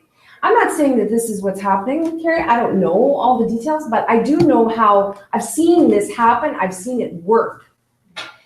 When she finally figured out that she had been telling a lie to the public, that they had been feeding her information to make her say something that wasn't true, because a year after I left the company, he did sell. They went from being millionaires to billionaires. He went from only one helicopter to like 10. And she, unfortunately, well, it's a different story, but she went on to be the communications director for the wheat board. And then she actually got fired from Harper Flaherty fired her. So this was and I remember her making the decision about whether or not she was going to quit, because she was actually a good person. She was a moral person, and she realized that she had been played, right? And so why would you tell the person who's going to lie to the public that, no, I think you're going to have to lie to everyone. You want to tell them a story and have them believe that that is the truth. So are they in on it? Maybe, but it's a different kind of personality to have to do that.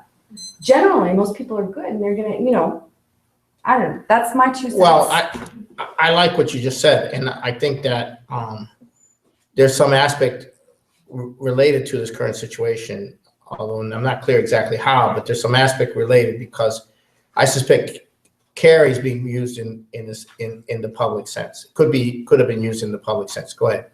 Yeah, I just want to back up what Robbie is saying. In my experience too, vast experience. I think Robbie and I probably have pretty close to the same experience in this whole matter. It is absolutely, I think she's absolutely 100% bang on. This whole thing has been compartmentalized. It has to be compartmentalized in a way. I also think that it's very rare, Paula, you and I 100% agree on everything you say, but I 100% agree with everything you say. I'm shocked. Especially the whole Renaissance music and the whole way that we think. Yeah. It's I don't know what it is, but I think over the years I've kind of come to terms with a lot of things that LaRouche has said, and some of the things that LaRouche has disagreed on. But he's also, the movement has shifted also. That's what it is. To some degree also. To a point where it's coming more closer in line to how I think. A lot of things too in regards to the way that, it was LaRouche that first introduced me to the idea of bringing City Glass-Steagall, and I have to give LaRouche credit for that because I think they're absolutely correct on that matter. I think you guys have, over the years, I think, once again, agreeing with Robbie, understanding the compartmentalization of this whole process and understanding that, those are the way that's the way the puzzle fits, and that's the way you're going to disassemble the puzzle. I think that's probably the direction you need to go. Big picture. Yeah. I was going to say something unrelated about Go ahead. About the elites. This fellow that does petitioning, and he's in LA, and he asks these absurd questions. Oh yeah. Well, there was another guy at Yale University. Did you see this, Kevin? I was wondering about the He first was at guy. Yale University, and he had a petition, and he was asking all these Yale students, this elite university, whether to sign a petition to get rid of the First Amendment. I swear to God, he was saying, we shouldn't have to be bothered by people's microaggressions, which is the latest PC talk. Oh shit! Yeah. And one after another, they blocked all the faces of the students out, but one after another, not one single person balked at the idea of getting rid of the First Amendment. We shouldn't have to worry about, about offending other people and being offended by them. It was unbelievable to see these. Okay. Students. There's a problem with that, and that is,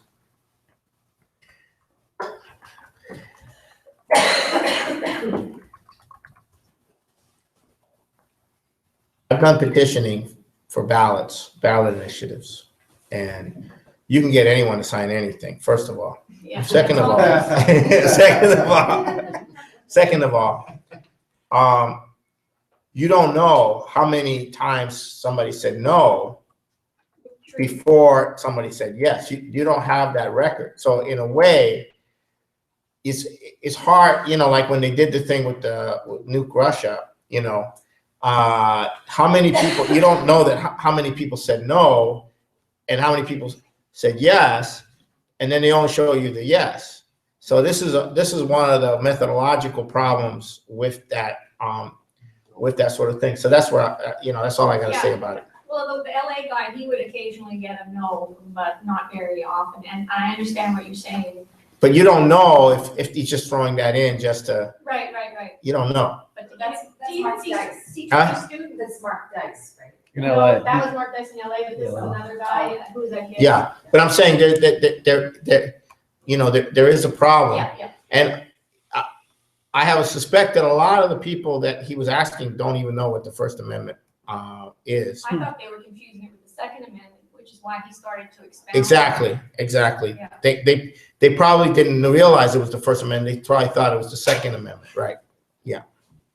But They probably thought it was the Second Amendment. Then he expounded on it so that they had a sense of what he was talking about, which was the First Amendment. He didn't say anything about guns. Microaggressions could be. Microaggressions is the latest. I know, latest microaggressions. piece of data, where anybody who says anything, you can be offended at, and they need to I guess. watch their. Yeah. Seattle's the only place where you can get arrested for microaggressions. Yeah. Seattle. Yeah, it's Go like. ahead. Sorry. Well, that's fine. I just want to concur with some more information. You're talking about New England in regards to that they're waking up. Massachusetts is a very democratically voted city, yet I didn't see that when I was in Massachusetts. I was there for a month, and it's very clear.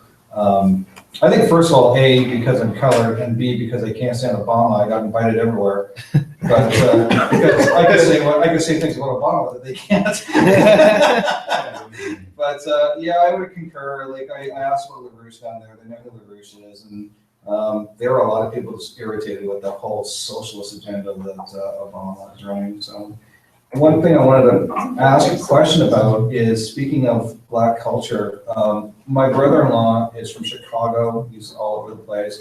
Very Black, went to a Black school, I think like A Different World, the TV show, like Hillman. He went to a school like that called Morehouse.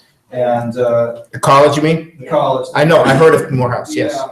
It's an elite Black school. This is the strangest thing, but he is probably the most racist and bigoted person I know. And I mean that very respectfully. But he is. And how do you deal with someone who's basically like, every time he goes on Facebook, he's got like 100 followers, and he sits there and says, well, I'm looking at this GOP debate, and I'm wondering who's going to start the first question, like, I don't want to be a racist, but, and what happens is that all these people get together and they call every Republican racist. Everything is racist, racist that, pro-gay this, like, what the hell is Okay, going on in let America? me go into this. Let me go into this so you get an idea. I myself grew up in from 9 to 17. I lived in Washington D.C. and I lived in Washington D.C. from 9 to 17. That's 8 years. I was primarily in public education, surrounded by African Americans. Okay. That are being political. My first Yeah. My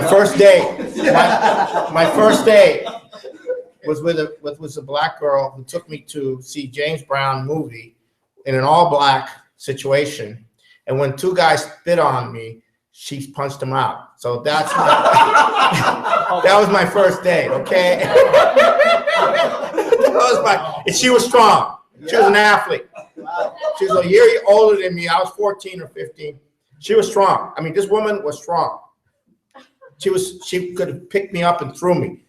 And she was not, I mean, she wasn't fat or anything like that. I mean, she was, boy, it's like, anyhow. So I went to I went for a year or two. I was the only white kid in a Black church. I have and my mother married a Black jazz musician as her second husband. She was with him for 10 years in New York. So I have a very sensitive understanding of this whole situation. Now, I'm going to say something about this, okay? The man who best understood this problem was Dr. Martin Luther King. And you know what he said? You've heard this, right? And this gets at the point. He said,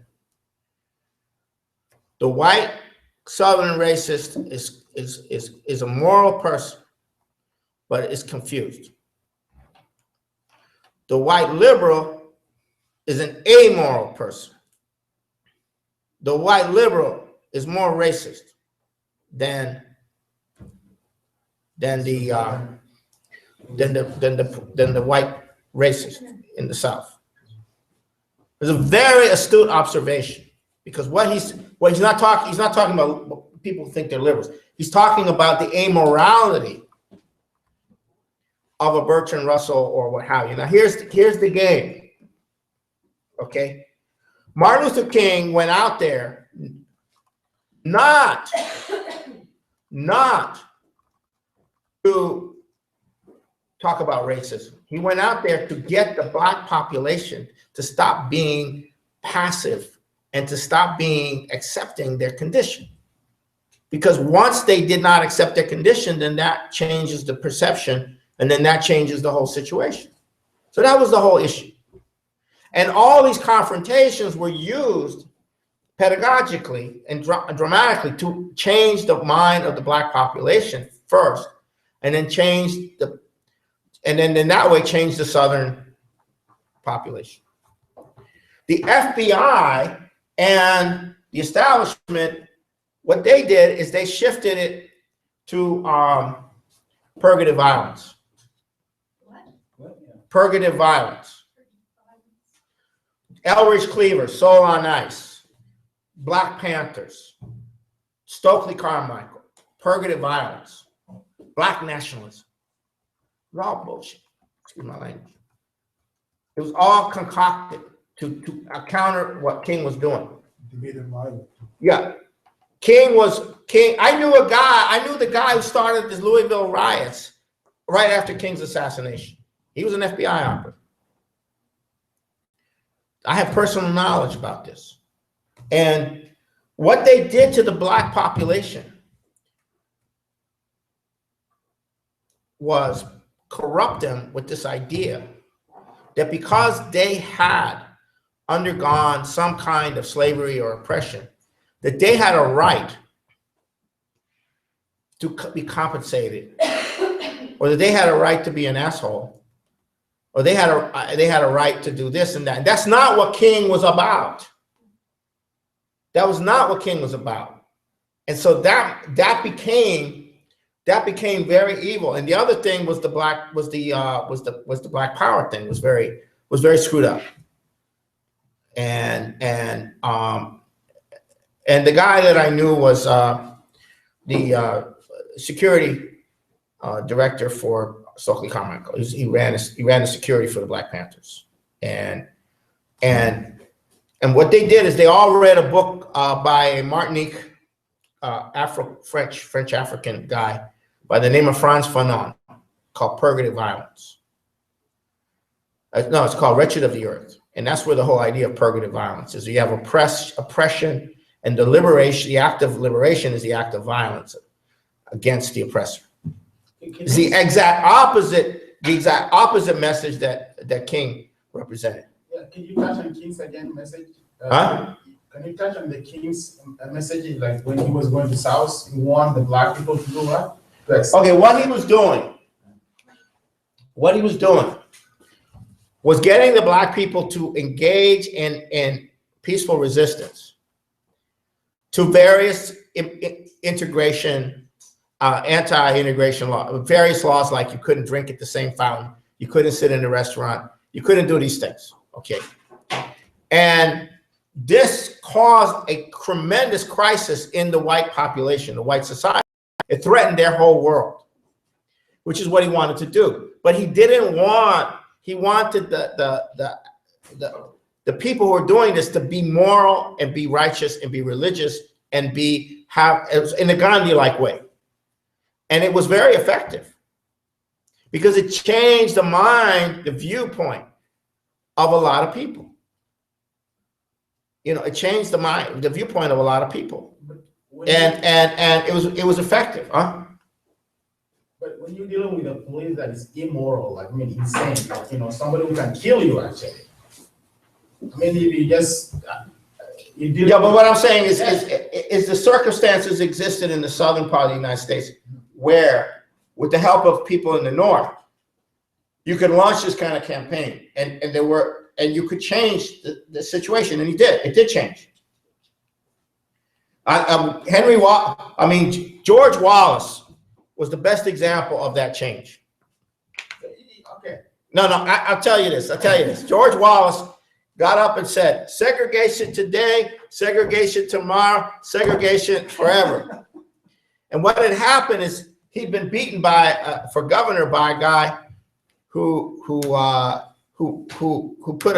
put a kid in jail for 20 years for stealing a donut or something. I don't know. And he got elected governor of Alabama.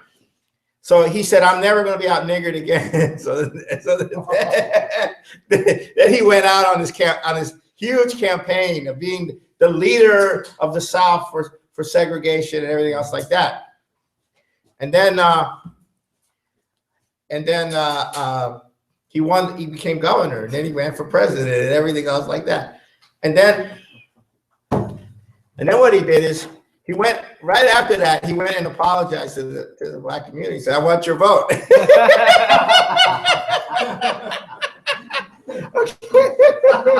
So there was a change. Go ahead. Go ahead. Going back to this whole thing that I discovered with the whole Chicago, let's just say that they're 95% predominantly black.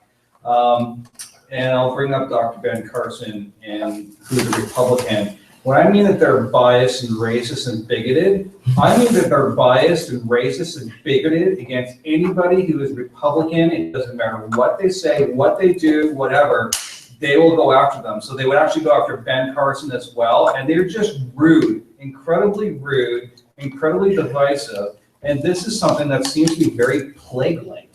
And so, you were bringing up earlier in your conversation in regards to the mindset between Seattle versus everyone going out. Right.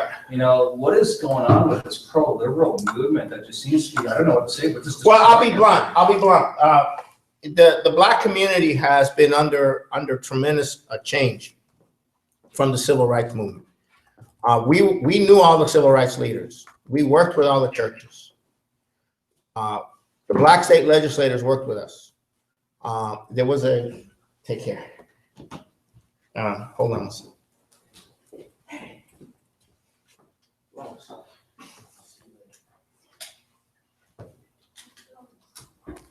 Okay. So this is a process, and also the introduction of the most hideous culture of hip hop culture is one of the most hideous cultures you could possibly adopt, and so you have a degeneration of that world, because look, the Negro spirituals is the closest thing to classical music in the United States. I mean, these are very powerful opposition to the idea of man as an animal, to the idea of what have you. And then they corrupted it with jazz, and then they corrupted it. This is a process of corruption that's been going on in the culture, not just there. So you're seeing the results of it. Now, I have to deal with African Americans all the time with my Hitler mustache on Obama. And I can tell you right now that most African Americans do not support Obama. They just don't like white people saying anything about it. That's all. They don't support Obama. They don't support Obama. They don't like it. They don't like it when. So I have a funny story to tell you. Okay. I have a funny story to tell you. Okay, I don't know if I should tell you this, but I will. Okay. Me and Dave Christie were in Bellevue. Yeah, that's the one. And I'm walking down the street, and I see this African American guy. He's kind of big and strong, and he's angry. And he's talking to himself in a very angry tone, right? And I looked at him, and he looked at me for a second, and I kept walking. So we're ending the day with a street deployment with a table, and I'm driving the car up to the street, and this guy attacks Dave Christie. Dave Christie runs off into the street. The guy kicks the table up into the air, and it looks serious. So by then, I get out of the car, and I come up. And Dave is over here, and I'm looking at this guy like this. I said to him, "You're not angry at us. You're just angry. You just want to take it out on somebody, don't you?" And he looked at me. I said, "Yeah. You just want to take it out on somebody, don't you?" And he's like shocked that I'm talking to him like that. And I say, "We're not even who you think We're not even who you think we are. You think we're some asshole Republicans. We're not asshole Republicans." And then he looked at me. He's like stunned. And then he got in my face. And I said to him, look, you're just angry because things suck. And I agree with that. Things suck. And he goes, you're not Republicans. I said, no, you're not, because they imagine Republicans as Genghis Khan and Attila the Hun and all of that. So he says, who are you with? He says, well, we're with LaRouche. And he went. And he said, oh my God. So he bent over and said, kick me in the butt. And the police came at that point. Anyhow.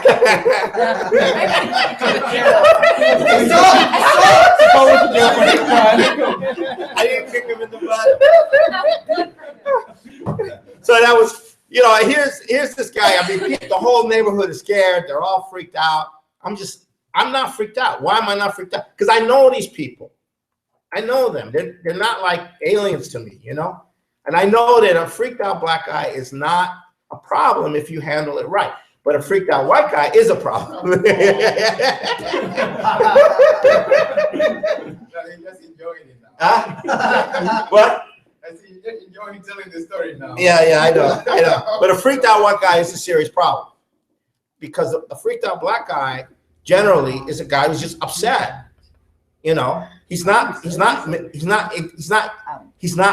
smoldering with a desire to get you. He's just upset. He's reacting to the crisis. So that's the only reason I did not get, because I understand. But that's not the way to approach things in the United States. Yeah. One thing's missing in the United States, even through all this. Sorry about that. This is on tape. We got to take it off. No. I'm talking about something else. Okay. Yeah, but if you're going to try to fix things, like say the United States, there's a huge division between the blacks and the white. I mean, the way for a person coming from Africa, Oh, it's totally different. Yeah, it's totally different from looking from outside and looking. Yeah, these people. When I was in Africa, I actually thought these people have outgrown this animalistic situation, this racist stuff. But when you come here and live for 21 years and you see people, I see primitive people again.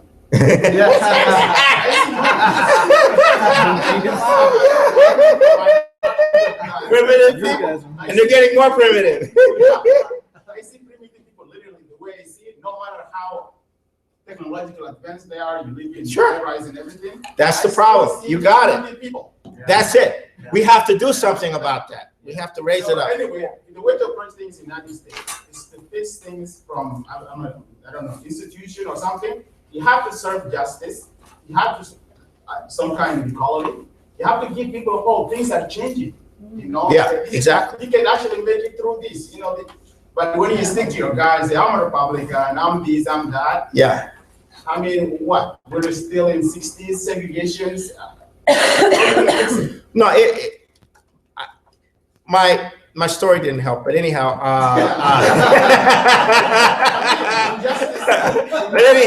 I'm sorry about that.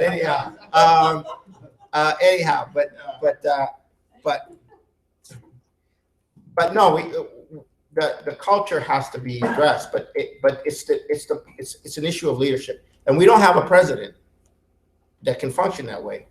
We don't have anybody that right now on the horizon that can function that way. So how's this work? Well, it's going to have to be, the way I see it is that you're going to have to move quick. I could be wrong. Okay. This is not the movement speaking. You're going to have to move to remove Obama, and then the team is going to have to work with Joe Biden to carry out the necessary changes.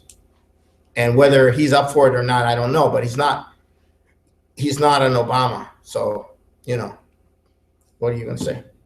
I was just going to ask if there was, we know what the plan is for impeachment, but is not impeachment, 25th Amendment. Sure. But by the way, somebody could introduce an impeachment resolution into the Congress and speed up the process. But go ahead. Well, would the 25th Amendment not necessitate an impeachment? No, it's totally separate. Oh, it doesn't. It's It not- doesn't need anybody, just the vice president and the cabinet say, okay, he's gone. Okay. Yeah, That's it. but the issue with the 25th Amendment, I'm just thinking about it, it's the same as pleading insanity to criminal charges. You're either sane or you're not. So if they remove him by the 25th Amendment and they find out, you know, it's a touchy area or whatever, then they have to move to impeachment. In other words, if they find. Right, that's if they reinstate him. The law is that, the amendments says that the cabinet can be challenged by the deposed president in the Congress. And there's a certain procedure, how many days and what have you. But if he doesn't respond in so many days to the removal, then that's permanent. But if he responds to the Congress, then the Congress has a vote. Has a vote on it. All the right thing to do is restrain. No, I'm not just saying this. It's to restrain the institution that he, like say military, so that he doesn't just say, "Oh, we're going to war." Restrain all the military channels where all the commanders. If he refuses to go to war, he's not going to go to war himself. So you restrain that somehow. I don't know, but somehow there have to be a way to restrain the military. Okay, general. Okay. Be on the other side. Okay, that can also occur, but it's a very complicated situation. Yeah, but that would be a safer way than to say. Yeah, but you got 13 months of him, and Yeah. the situation isn't going to get. If you restrain the military, he's not going to do anything. But you have the systemic breakdown of the financial system occurring also. That again, then there have to be institution dealing with you have this Glass-Steagall, right? Yeah, Then you have to work. yeah, with but you that. got to have an executive branch functioning. Go ahead. Obama would veto Glass-Steagall. Go ahead. Just wanted the LaRouche opinion in regards to who they would like idealistically on the Democrat side and the Republican side in regards to running for president. I have to assume that you guys like Martin O'Malley, but you can confirm that. And I have to assume you like someone like Ben Carson, because I think also Bernie has also said that he would support Glass-Steagall. There's only three I know. Yeah, it's a very difficult question. LaRouche personally considers O'Malley the best possibility because he sees in him a certain quality of character.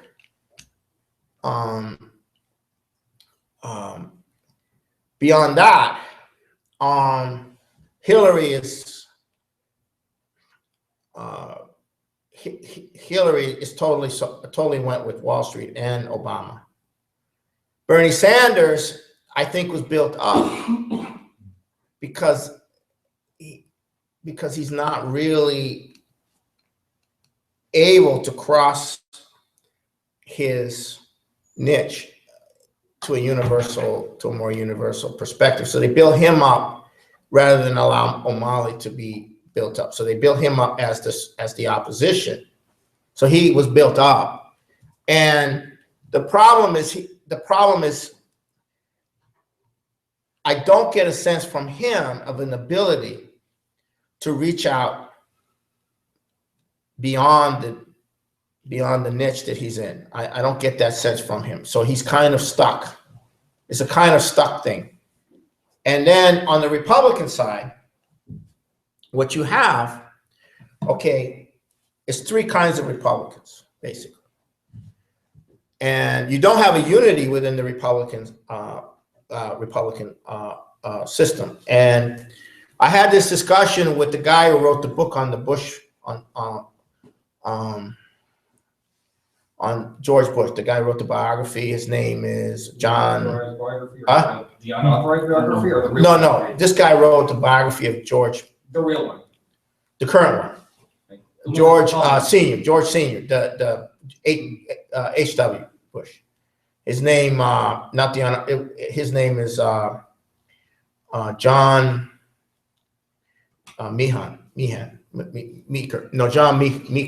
Meeker. And he's trying to rehabilitate George Senior, George H.W. Bush. And his big thing that he said was that, and I went to talk to him, and he gave a presentation. The big thing he said is that George H.W. Bush was the last mainline Republican held, you know, that was not with the Newt Gingrich crowd and so forth. So he said that because of the populism and the talk show and cable TV and a lot of other things, and what Newt Gingrich did in breaking with George H.W., that you ended up with three factions in the Republican Party, and there's no unity among them. The first are your physical conservatives. That is, the problems lie in the social programs. You have to cut the social programs. You have to cut the, you know, all these freeloading, whatever, you know, types. Physical conservative, right. conservatives, okay. So that's one. The second are the evangelicals. And the third, he labeled the angry white people. Can't they be all together? Well, that's the whole point. There's not a unity there. There's not a unity there. There isn't a unity in that situation. So you have evangelicals are either getting behind Carson, or they're getting behind Trump to some degree. Christie and these other guys are like the physical conservatives. And the angry white people are with Trump. There's no doubt about that. I mean, the angry white people are with Trump Okay, at this I just point. want to tell you something about Vancouver. I noticed something. The mayor of Vancouver is like against Trump, right? Like, Right. There is almost like a campaign going against Trump. Trump. But a few days ago, I was going to Abbotsford, and I stopped at the bus stop at Aldergrove. And you know, generally, sometimes you can drop, you know, people or something saying things on the street, you can hear them. This guy was reading 24-hour news or something. Say, "Oh, I hope Trump gets in. He's gonna clean up this man." Yeah, right. The Fuhrer principle, the Mussolini principle. Yeah. I was like, okay, should I say what kind of mess you say Trump is gonna be cleaning up? I said, okay. So now you take someone like Ben Carson. He's very uncertain on the foreign policy issues. He's very uncertain on that, and he's appealing to people. He's appealing to people on a personal moral basis. But his whole campaign is a huge mail order media operation, you know, where most of the money goes to the mail order media operation. So it's kind of like a huge thing, and it's a social process. And he is for Glass-Steagall, but it's not clear. Would he go to war with Russia? Would he not go to war with Russia? Would he do this? Would he do that? It's not clear. And the interview I did see with him on foreign policy, I was somewhat horrified, frankly. I did see that. However, the deeper problem is there's no coherence. There's no putting aside. Now, what LaRouche is calling for, essentially, and this is what LaRouche is calling for, and I should have brought this up earlier. He's saying that you got to drop all of this. The best Republicans, the best Democrats have to come together right now and deal with this crisis. And you can't have this lack of total segmentation of the population. And what the major cause of that right now is Obama. He's the major cause of this fragmentation at this time. If that's the case, what you're saying that the Democrats and Republicans have to the better people, yeah. Then in reality, what you're telling me, if I may say so, is that Hillary Clinton would be the absolute worst person because she basically said that she doesn't want to do anything with Republicans. And you would probably say that Bernie Sanders is because Bernie Sanders has actually crossed over to the aisle to work with the other people. And at that time, you would probably have to say Donald Trump is because Donald Trump, of course, has worked with Democrats. Would that be fair to say? No, I would say the best people have to work around a common policy. They have to have a policy. I mean, it was not just to work together, but they have to have a policy. And it can't be this. You know, the thing with Trump, who knows where that's going to go? I mean, nobody knows where that's going to go. I mean, that's That's a horror show. Okay, go ahead. Now, you mentioned the book that explains how to do the There's several books. the violence thing. Yeah, it was written in the 60s. It's called Wretched of the Earth, Frantz Now, Fanon. but you said the opposite of that is passive resistance. Well, no, I didn't say the Well, opposite no, of the that. opposite, but- Is what King was trying to elevate people, not stir their violent feelings. Because once you get the violent thing going, then it won't end. Is there a book that you can that'll explain some of that? At least Yeah, go read any of King's stuff. I mean, he lays it out pretty well. But see, he didn't want the thing to become a violent thing, and the FBI did, and the FBI did everything possible to make it into a violent thing. Okay, yeah. I'm gonna stop there. People can talk. They don't have to leave. They can talk privately. One question I have is, what did happen to some of the banks during FDR's, when they jailed bankers and whatnot? Well, the whole structure changed. Whatever banks were left were commercial banks. The investment banks were restricted were restricted in their operations. They could only act as investment banks. They couldn't be commercial banks. So those investment banks, most of the investment banks that survived in New York City, right? And the ones that didn't survive, there was numbers that didn't survive. They were shut down, but their branches were either converted to a commercial banks under Glass-Steagall.